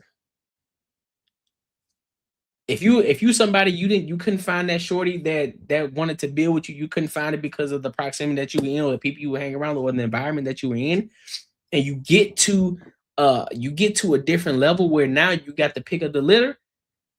I'm just like, hey man, best of luck to you. Best of luck to you. I'm pretty sure you can find her somewhere. I'm pretty sure you can find that needle in the haystack somewhere. But you're gonna have to do some real serious vetting. And I think for the person that is growing, the person who hasn't made it to the level yet, I think communication becomes a really big part of it. It's like, listen, I know where I'm going. I know where I want to go. And you either going to be on this ride or you're not. But just understand that you are not bigger than the program. You aren't bigger at all. Just because you're the woman, just because you breathe, that don't mean you're bigger than the program. That doesn't mean I'm bigger than the program. Just know that I have a game plan. Just know that I'm following the purpose. That's what I'm following. I'm following the purpose. And I'm going to be working in that purpose. So I'm not going to be able to do certain things here and there. Are you willing to do that? Are you willing to adapt with me? Are you willing to grow with me? Are you willing to build with me? And we communicate that the entire way. That's how you grow and build together.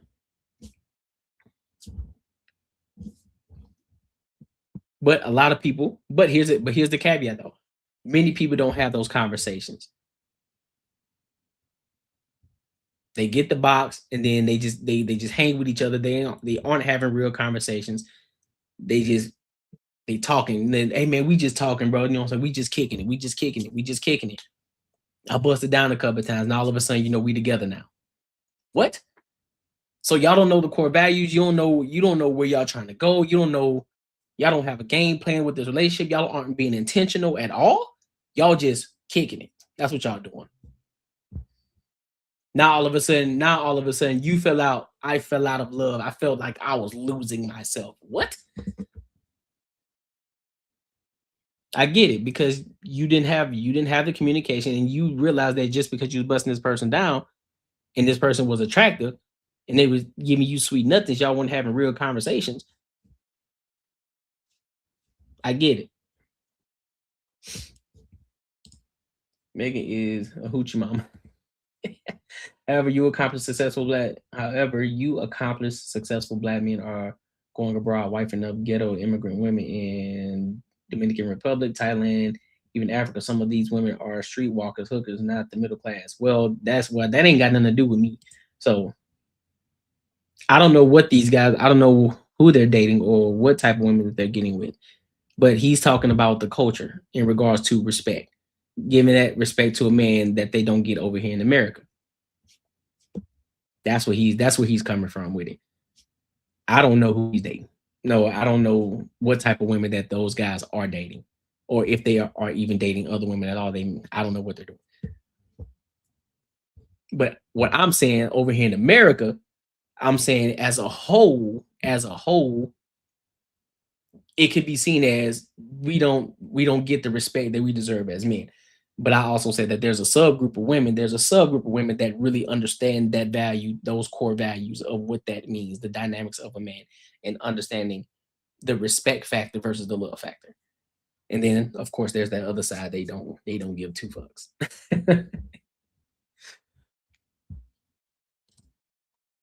He said, he lost it. Okay, now what? Like, hey, all right, you lost yourself. I bet.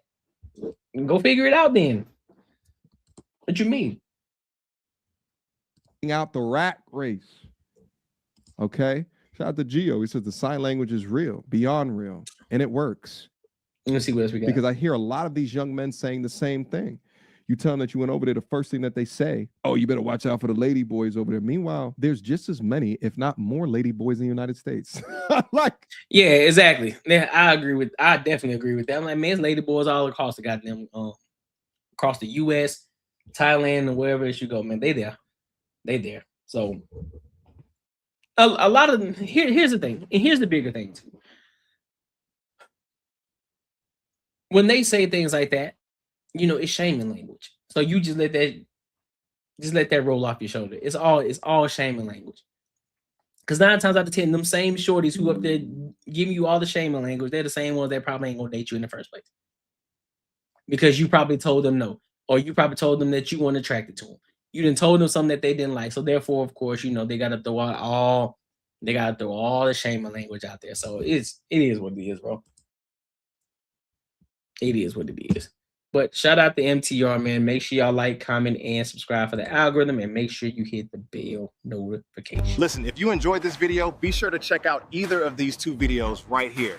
And make sure you share this post with your friends and your family. What? Who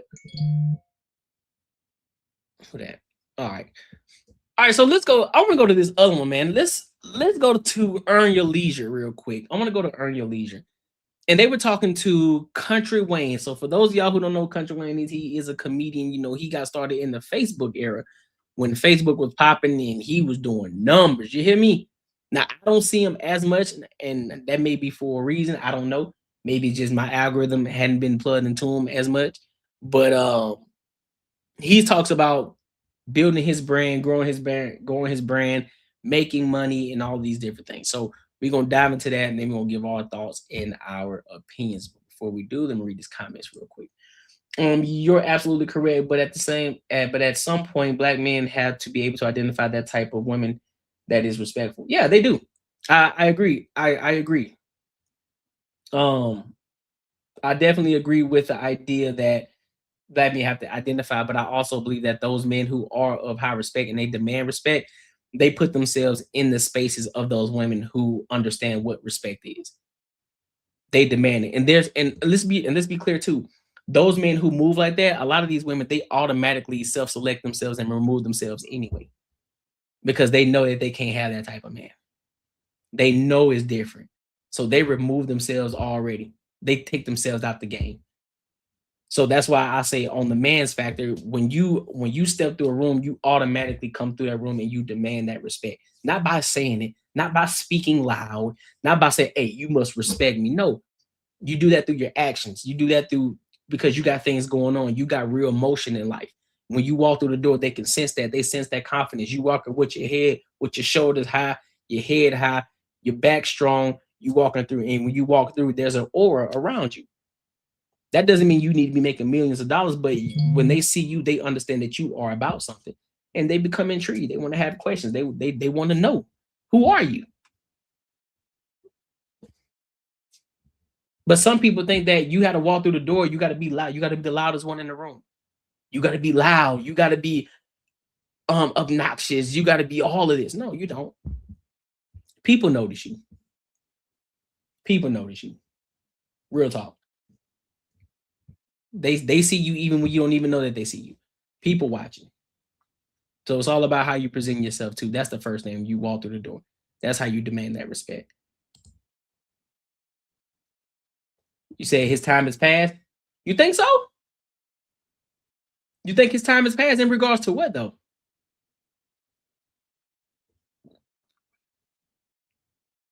No, he didn't. I know. I think what happened with I had spoke on this earlier though. But I think with Klay Thompson, I think the idea with Klay Thompson, though, I think it was more so it was something refreshing. It was something new for him, right? I don't think he was going to take her serious. It sound good, right? To make it sound good. He wasn't going to take her serious. And she probably presented herself a certain way. Like, all right, she cool, she chill, but then as time passed and she got more comfortable around him, she started to show a little bit more of herself and is like, man, I'm good. That can also be true. You know what I'm saying? But let me get into this super chat real quick. Yeah, you right, man. Making money is me, man. 10 years, me and you gonna have matching Benzes. 10 years? Think more like 10 days, man. 10 days. Shout out. Shout out to the homie High Tolerance with the 20 ball. Salute. Salute, big dog. I appreciate you, homie. I appreciate you for coming through, showing love. I appreciate you. Shout out to the bag chasers. They coming through showing love today. They showing love today. I appreciate you, dog. So Klay didn't take. Oh no, I read that already. He better not have took her seriously. He'll be an alcoholic. I don't think he took her serious for real. I'm gonna be honest with you. I don't think he took her serious. But let's go ahead and get into this. this country Wayne topic, man. Make it happy.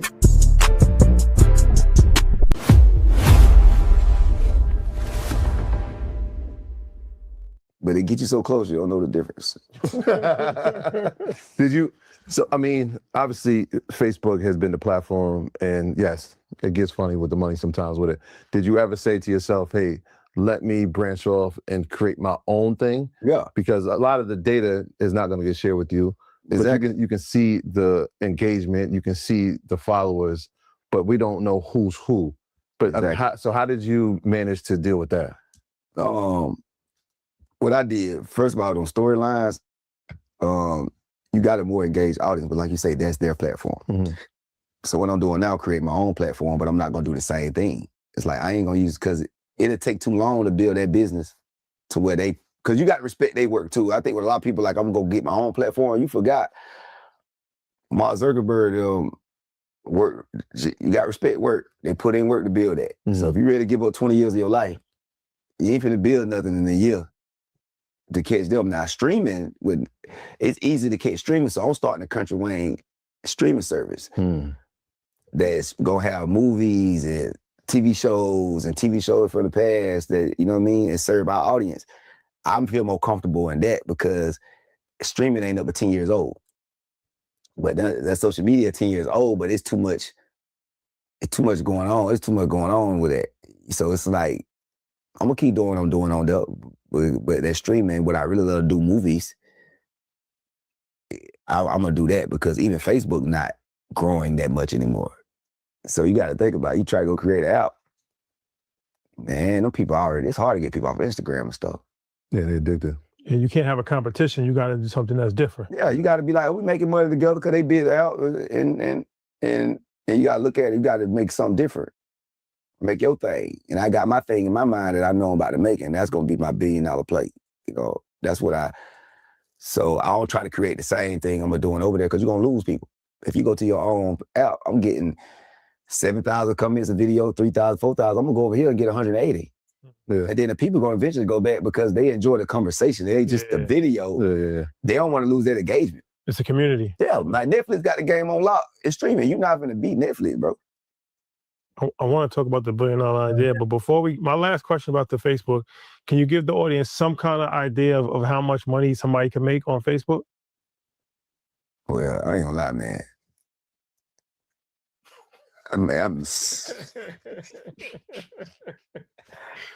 gonna lie. I got. Here's the thing. Before he tells how much he's making on that, let's be real. Shout out to 2K because 2K that's what 2K started. 2K can give you that.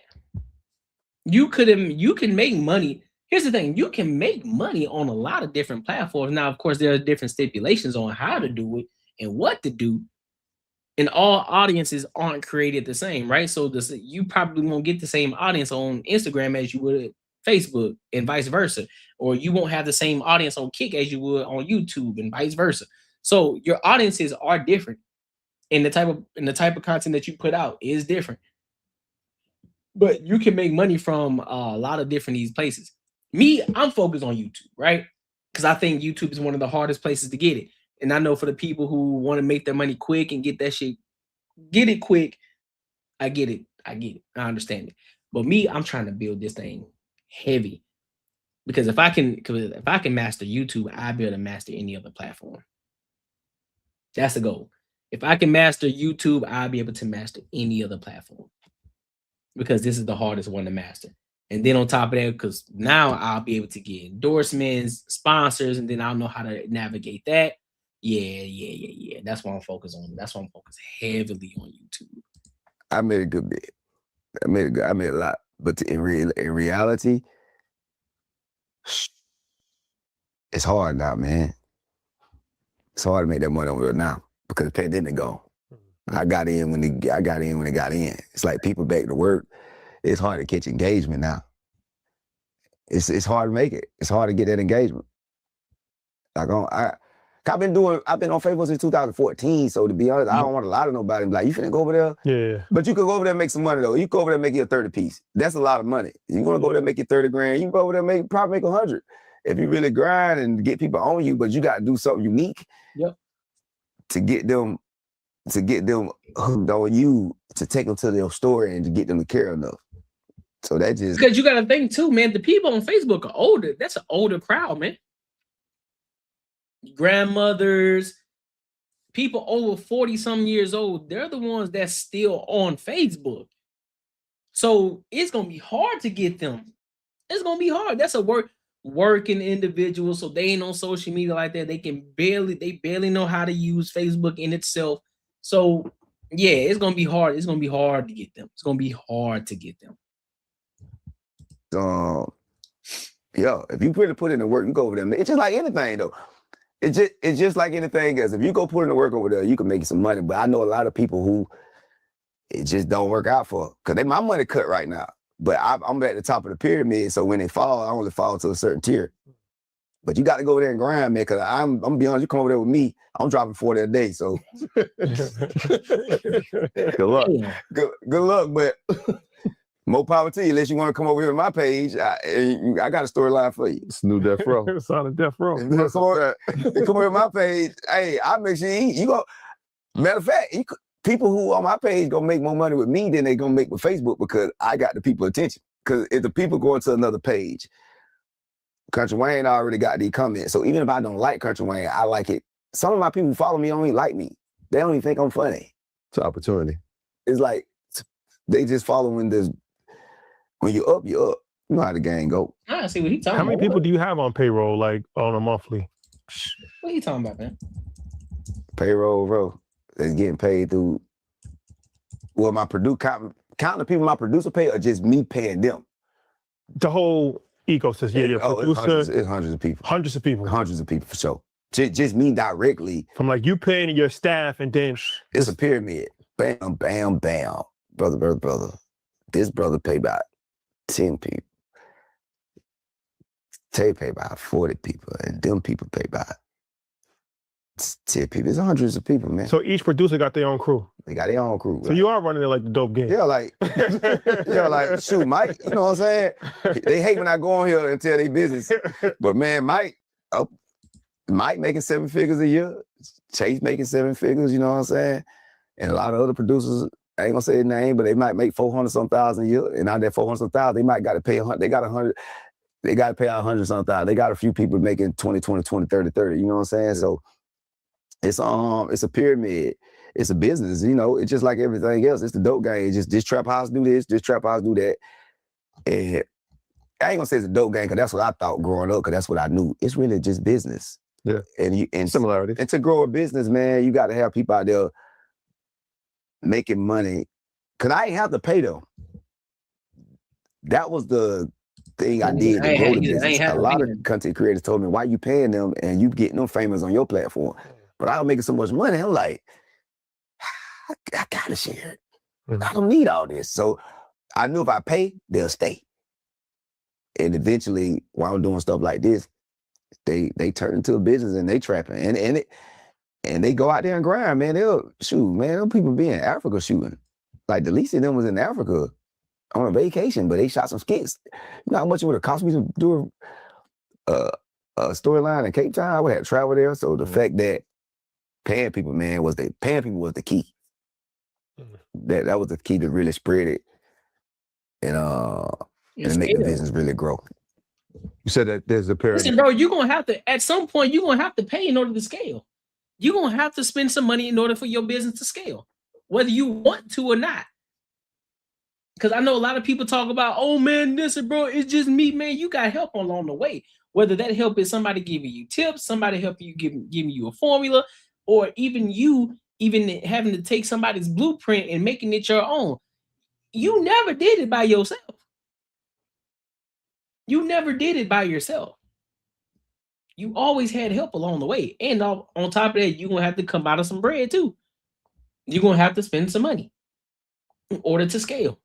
In order for yours to grow how you want it to grow. Simple. That's just business 101. And so obviously you have the empire that's growing and still, pretty expansively.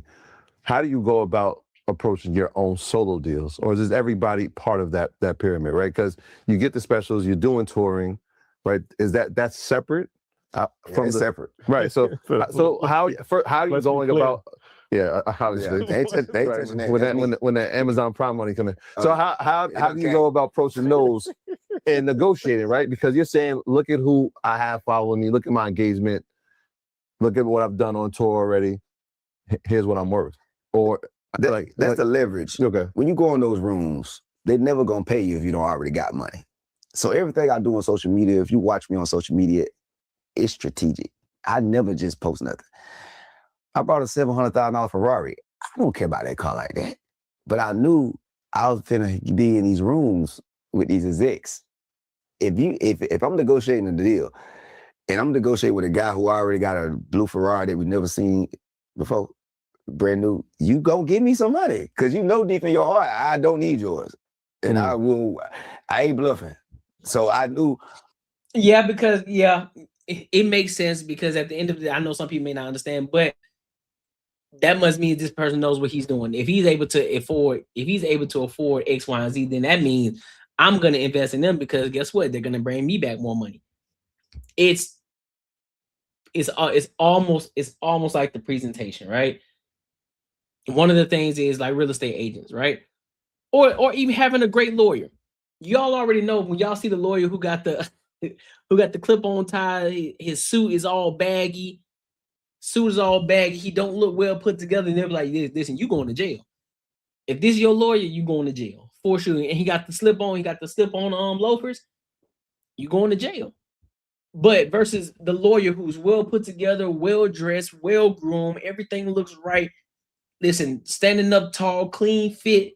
The suit is nicely fit and tapered. He looking great. Or she's looking great. It's like, hey man, you might win this trial. There's a difference. There's a look to it. So you're gonna be willing to spend more money in order to get the result that you're looking for.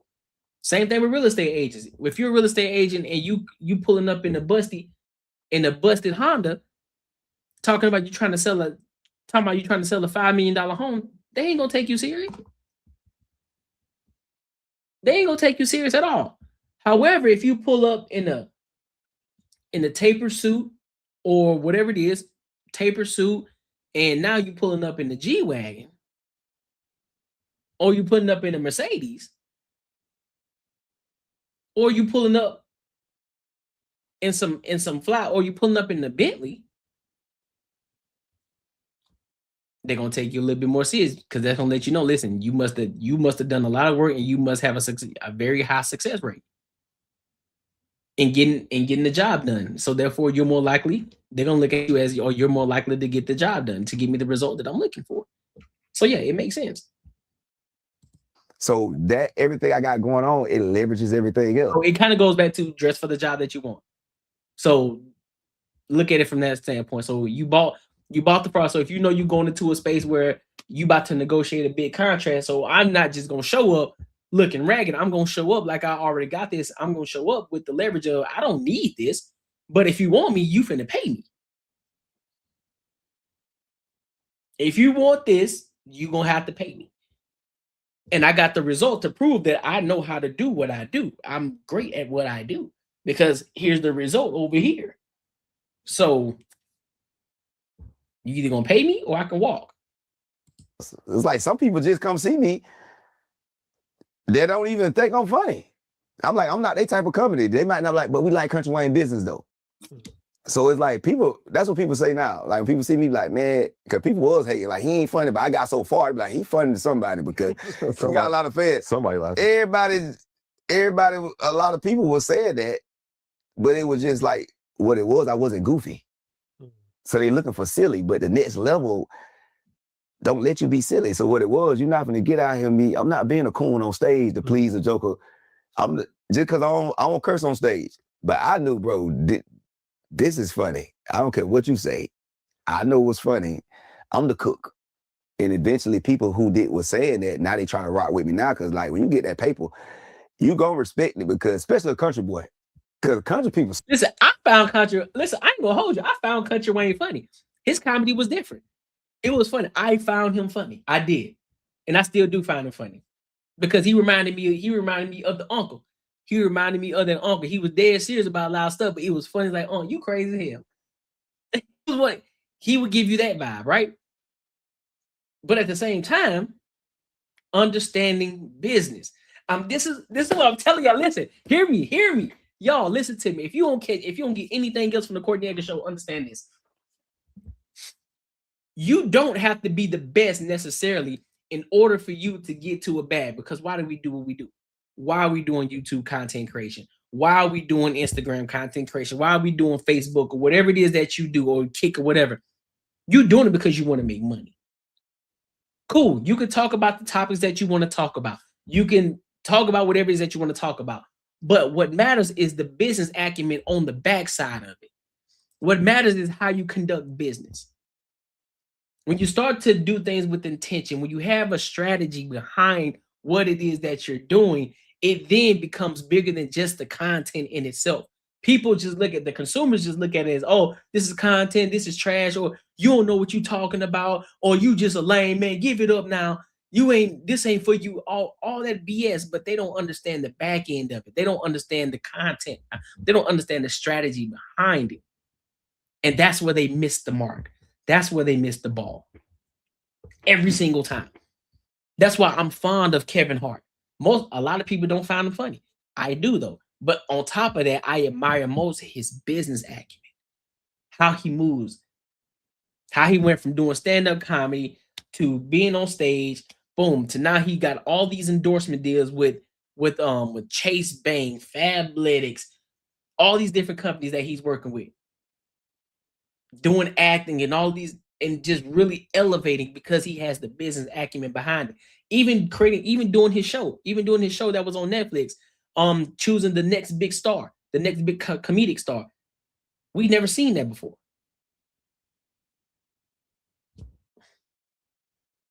So that in itself is dope. So when you have the business acumen, and I always watch Country Wayne too back in the day, and I say he always had other things going outside of just making the content creation. So he already had the business mindset. And so these are the type of people that I learn from. These are the type of people that I look at. I'm like, how are they moving on the back end? Forget the content. How are they moving on the back end? What's their business acumen? What are they doing in order to get themselves and catapult themselves forward? So that's how I look at it. Slow to people. So for a country boy to figure it out, man, people kind of like, hey, man, if he figured it out, we slipping, but everybody is slipping because they thinking old. Yep. They thinking the old way, and the old way been gone versus me. I got young kids, so I think like the YNs. I just don't act like them. Yep. I'm like, bro, there's no money out here. Hey. Like, that's one thing I like about Offset when he said in that song, Bad and Bougie, when he finally, instead of, because most people try to prove they had money back in the day. Offset say, y'all right, we ain't got a bunch of old money. Got a bunch of new money though. Ray drop. Like, ever since then, them boy, they ain't look back because it's like, you right. You right. We were a bunch of knuckleheads walking around. We ain't have no money. We ain't not the old school hustlers, but guess what? Y'all don't know how to do this. Ray drop. It's like that mentality, and me being from the old school in the new school, I know how to combine together. Come out, okay, yeah, it is new money, but the old school music and the old school TV shows was the best. And so I know how to blend it and be like, all right, yeah, there's new money out here, but soap operas hit back in the day. So I'm not finna get on here and do too many characters because that's gonna run out. How long can I be a character online before they be like, man, we tired of seeing that. But these stories about love and somebody in a skit looking at somebody like, I love you. I love you. I'm tired of cheating. I want to be with you. I swear to God. Like people, you know how many women don't heard that? That's the last time. You mean it? That's relatable. You know how many women don't. Y'all ain't listening. Y'all aren't listening. I'm telling you. This is also another reason why the character, right?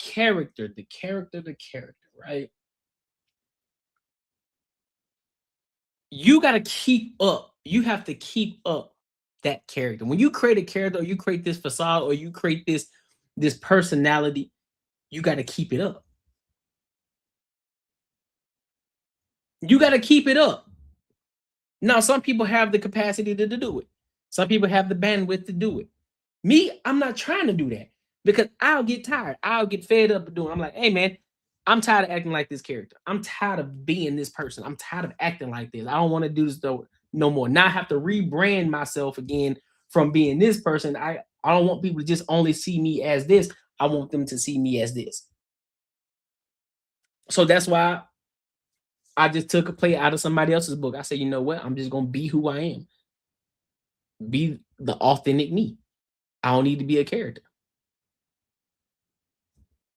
And it's like, okay, well, who are you? Okay, I was born in Germany. I'm a man from Mobile, Alabama. Played ball growing up, played ball in college, went to the military, now work in corporate America. Now we building content creation. Now we building the strategy and we building the business on the back of this YouTube channel. Simple as that. That's what we doing.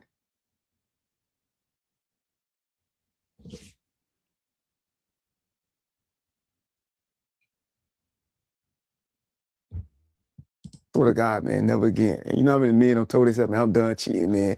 Then that spirit come in you 3 days later, like, I feel the same way I felt then. It didn't work. So people watching skits like, this gonna last longer. Cause this is real, man. I see him in me. I really tried to stop cheating. I just left my woman's house. We just got finished. It's 40 minutes later. Why am I looking at her and texting her back and forth? So it was like, I knew it lasts longer because I see back in the day what worked. You know, and all the stuff we used to love. So I blended together, and social media is just it's a get money game. Yep. If you really look at it like that.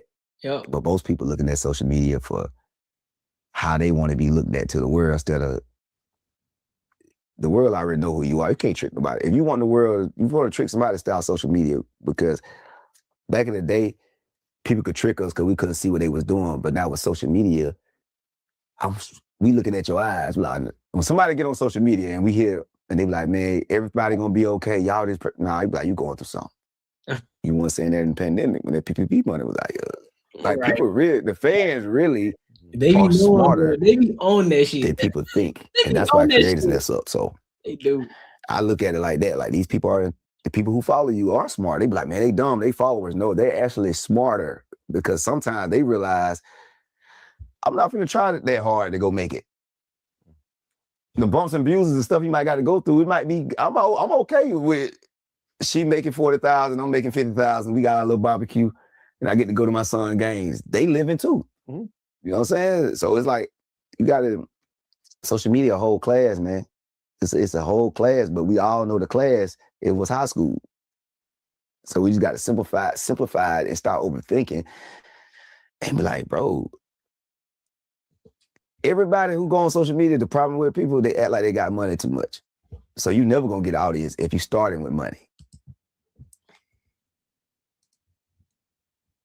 That's why all of y'all getting on here acting like y'all are, like y'all too cool. Oh, bro, I ain't gotta see you working 9 to 5. Yes, I do. 1000%. And I'm not ashamed of it. But the goal is to build something to where I don't have to do it anymore. I don't have to work a 9 to 5 anymore. You see it in real time. Listen, I am building my YouTube channel off the basis of I want y'all to see the growth throughout the years. So I didn't want to come in with the mindset faking the phone like, oh yeah, bro, this dude here, he making millions out here in these streets. He doing numbers. I didn't want to give that persona. I want y'all to see the growth from zero all the way up to wherever we get to. I want y'all to see the growth. I want y'all to see the incremental changes over time. That's what I want y'all to see. That's the authenticity of it. I want y'all to know I'm gonna be bringing y'all along when things are starting to change. When I make big purchases, right? I told y'all before, when YouTube is gonna be my first, YouTube is gonna pay for my first Rolex, and I'm gonna bring y'all along with me when I show y'all this. I'm gonna make content on that. Reason being is because it's not because I'm trying to brag to y'all, but I'm showing y'all I'm gonna be showing y'all what's possible. what consistency is, what building looks like. It's sharing, it's y'all seeing the process. It's almost like a subconscious thing, right? You may not say it up front, you may not see it up front, but you'll go back, you're like, when I talk about it, you're gonna be inclined, like, you know what? Let me go back and look at his first video and see what he was doing in his first video. It's gonna be different. It's gonna be different. You're gonna be more inclined to go back and look at the first video. He's like, that's a big change from where he's at right now. So showing the process, being more authentic, being upfront and understanding that I don't need to be a character here. I don't need to play a character. I am who I am. And you see the growth over time. And again, YouTube is gonna pay for it when I'm able to buy. I always say, listen, when I buy my favorite car that I want to be able to buy it cash. No loans, no nothing. Cash. YouTube is gonna pay for it. And but when I say YouTube, I mean me creating this content that's gonna create sponsorships, endorsement deals, and different things like that. So that's what I mean by YouTube gonna pay for it.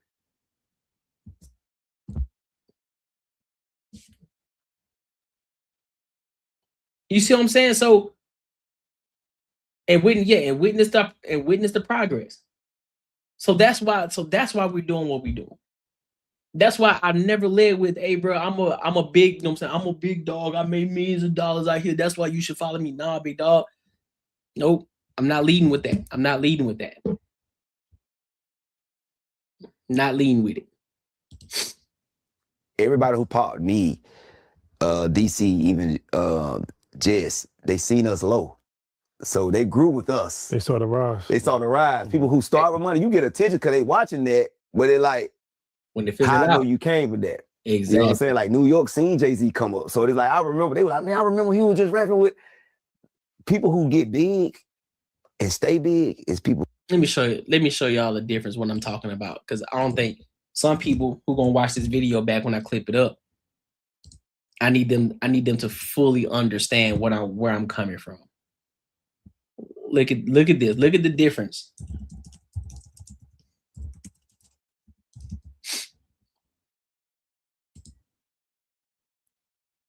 And mind you, I'm only at 2.7K subscribers, right? That's still small. That's still relatively small, right?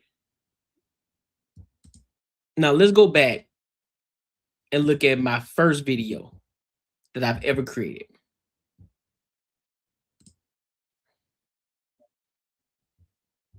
Look at this. First video ever created. Good morning. I'll turn it around once. First video ever created. All right.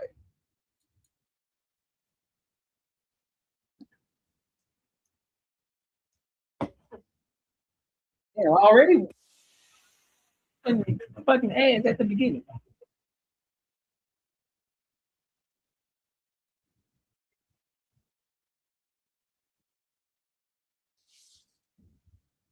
Audio's different.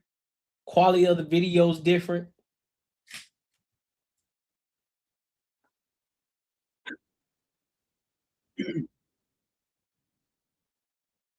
The way that I'm facing now is different. So the way that this video is facing is where I was back. My stuff used to be back here this way. So I was actually facing, my back used to be, the way that I'm facing now, my back used to be facing this way. So that's the window behind me. And I got the window in front of me now.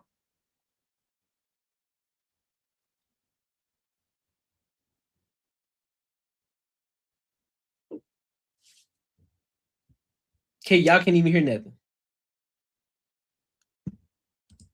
So I still had to take out the loans and shit. And in order to finish school.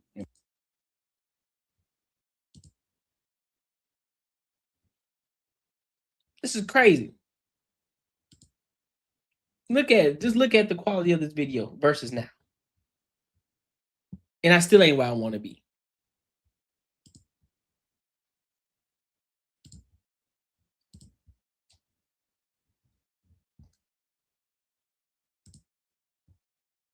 Let's look at the second one.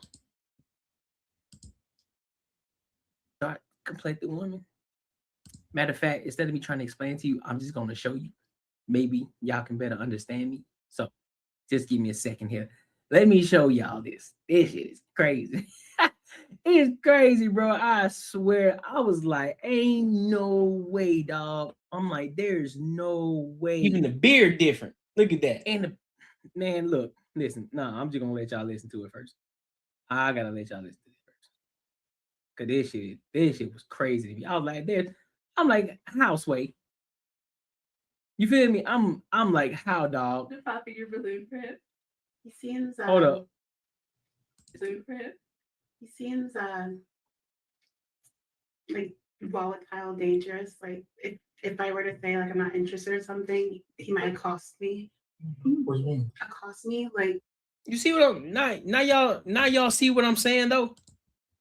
Showing the growth, showing the real deal growth over time and the incremental changes from where you started to where you are now. And this ain't even the final form.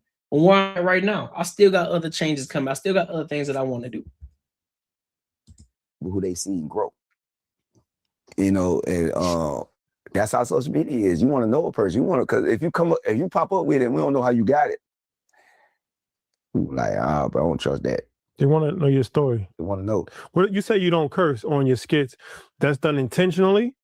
I mean, as far as like maybe religious reasons, or is it just you know that you're trying to reach a wider audience, you don't want to get demonetized? Like, what's the reason? Everything you said.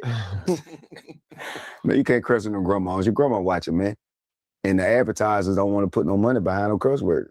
Yep. It's like, one thing about Facebook and all them other, they do conversate with you, but they don't kind of conversate with you to conversate with you.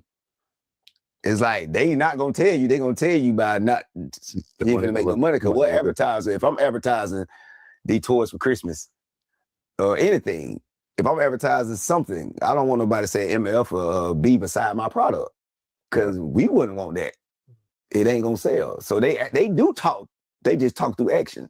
And they let you figure it out. Like you, because if they talk, the reason why they don't talk to people, because they'll get sued. Because the first thing we gonna say, man, I talked to them. You'll hear a joke on the podcast, they talk to somebody important, first thing they say, bro, I don't supposed to be saying this, bro. But I talked to such and such and such and such, man, and they told me this directly in the room. It was just me and them. Like, God damn.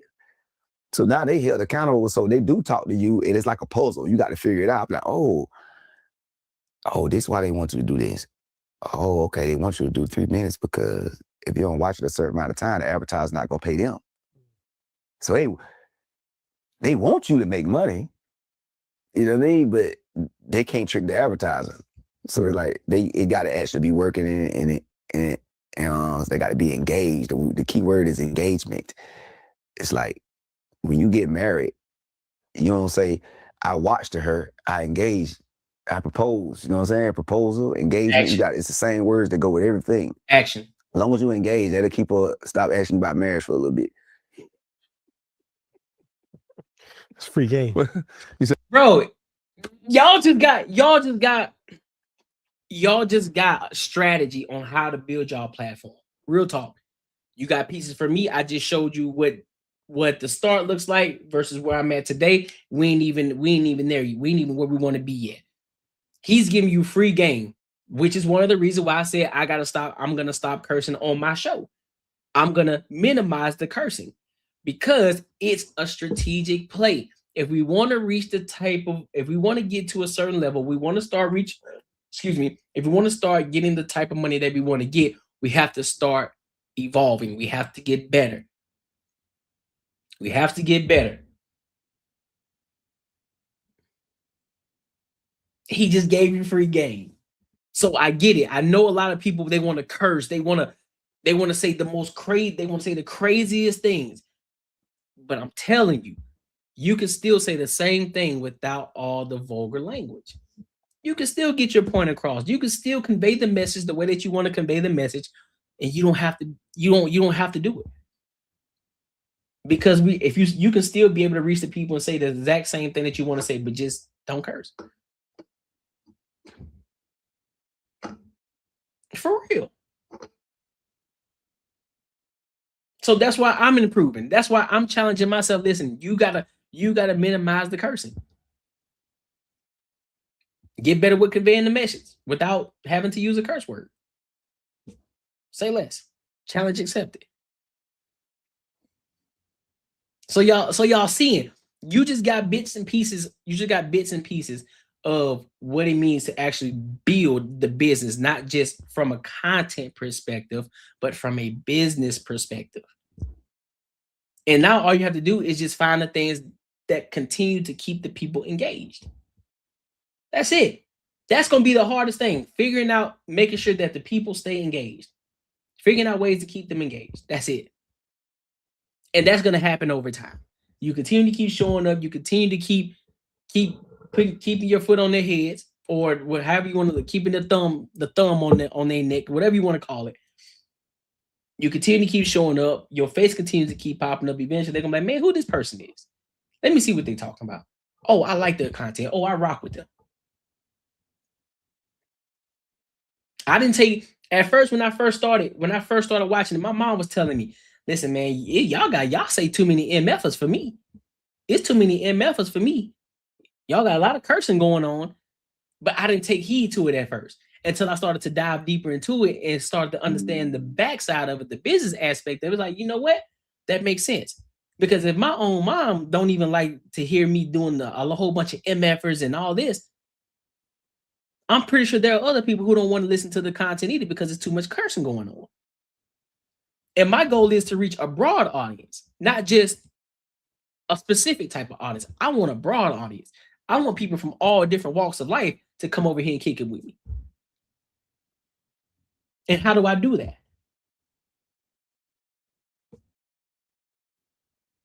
I'm looking for prestigious. I want prestige sponsorships. I don't want the degenerate ones. I don't want the degenerates. I want prestige. So how do I get that? I got to improve.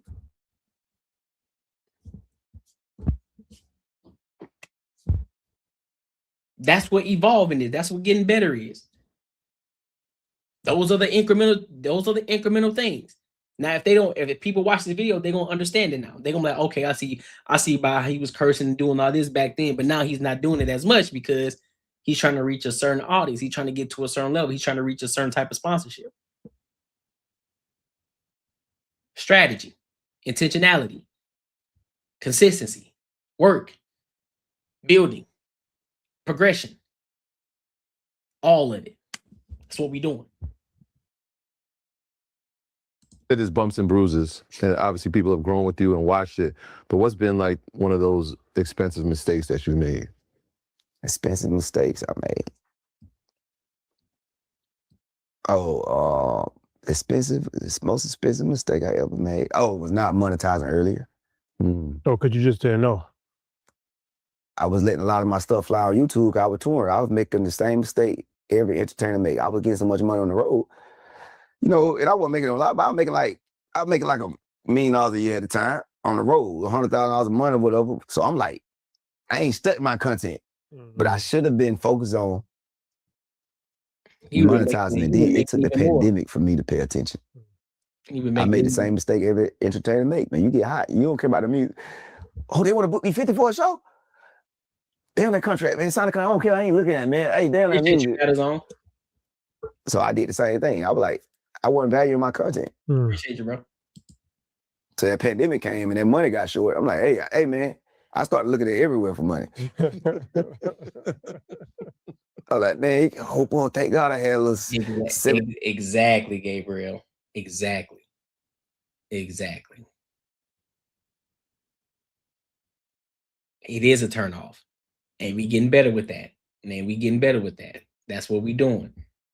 That's why we improving. That's why we engage. That's why with the fellas over there at Banter and Barter Show, I'm telling them the same thing. Hey, we got to improve. We got to get better. Because I'm attached to it too. So therefore, if I'm attached to it, that means y'all got to improve too. We got to get better. But again, these are things that happen over time, right? These are things that we change over time. That's how we get better. That's how we continue. I showed y'all what the video looked like before to what it looks like now. So incremental changes over time. Yep, minimizing the cursing, minimizing using the N-word, minimizing all of that because we want the broader audience. But we still gonna be able to keep it real. We still gonna be able to be raw about it. We still gonna be able to be authentic about it. 15,000 in a savings. Man, Man, that pandemic made you find because I was broke, bro. That pandemic hit, man. I'm transparent. Well, I ain't gonna say broke because you know a lot of people going through it, but relative for me, I got that 13,000 credit cards messed out, and my bills was 70,000 at the money at the time. 70,000 a month. That's what they were then. And you had 13,000 to your name? 13,000 credit card messed out. I was about to start selling NutriBurst. I had already did a commercial. I put it on my story. Somebody screenshot. You can put it up. I put it on my story. NutriBurst in an orange can. For somebody to say, I don't believe he ain't drinking. I said, well, I ain't drinking the tea. I tried NutriBurst. I could bought me a box truck. I about to pull up. CDL? Yeah. No, the box truck, you need CDL. So I have to do the Amazon routes. I'm like, I'm Country Wayne, but you know, the hoods, the man said came out. I said, I ain't gonna say nothing. So I had books of routes and everything. Thank God that week. I had finally video showed me $70. I said, oh, I can try this then. I was gone. So you was that close? That close, and I didn't care either. That NutriBurst, I was going to shoot. Gotta eat. I gotta eat, man. I was out there with the females, man, selling tea. It's crazy. Well, it definitely turned around for you because I want to talk about your transition even now to traditional like Hollywood because I was talking to one executive, I'll tell you who he is off there, but he was like, I couldn't even offer Country Wayne a deal. He was like, when I found out how much money he was making, it was disrespectful. Yeah. So you are now transitioning to Hollywood, like working with Netflix, working with Amazon Prime. How is that transition from going from just everything independent, working with major corporations in a more traditional Hollywood type of format? I ain't gonna lie, I loved it. I was one of the ones throughout, man, I don't need Hollywood, but I ain't gonna lie, them chicks. I'm being honest. No, this prepared me for it. If I would have did this first, I would have, because to be honest, the skits helped me act better and learn how to do grounded acting. You know, I stopped being, that's a fact. You know, the comedy was in the skits. I used to That's be bigger like, man, you don't say, hey, what's up, Uchi? All that stuff, it don't work on film. So that's why now the people on social media ain't gonna transition to film because that what make people laugh on the internet. In film, you got to make people laugh. Nah, I ain't going over there because I don't like you no more. But people on the internet, like, man, they ain't funny, they lame, they boring. So you got to kind of like, people, I didn't care what people say. So I always was going towards the real money, but the transition been amazing because I got the leverage of they know I got something else going on. And when you walk in a room like that, they can feel it on you. Because when you walk in that room desperate, they can smell it. But I be speaking, hey, let's make sure this deal right now, because y'all know. So this been a perfect storm, man. I'm gonna be honest, thank God, man. I thank Jesus because if it was, there's no way I could set this up the way it did, because the deals I'm getting, it's because the leverage I got outside of Hollywood. And I don't never walk, but I always was the type of person, I don't never like to walk in a room without leverage, because if you ain't got no food to put on the table, you gonna be the food. Yeah. So it's like, I don't like walking in the room without leverage anyway. That's a fact. Damn, spitting this stuff. That's a fact, though. That is a fact.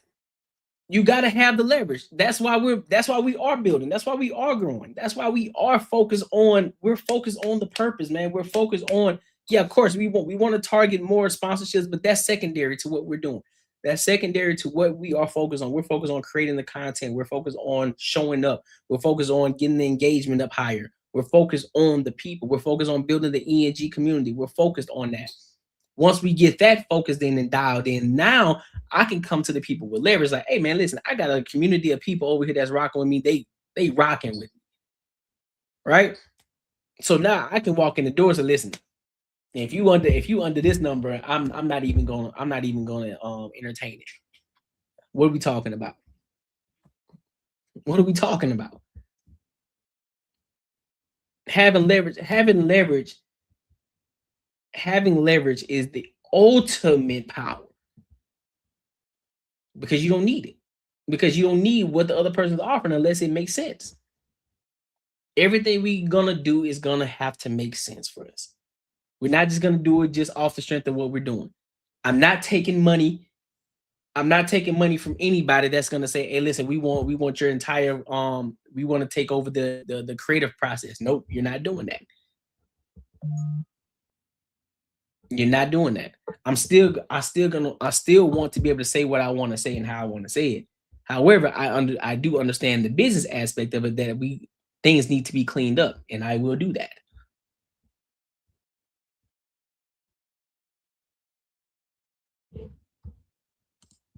Facts.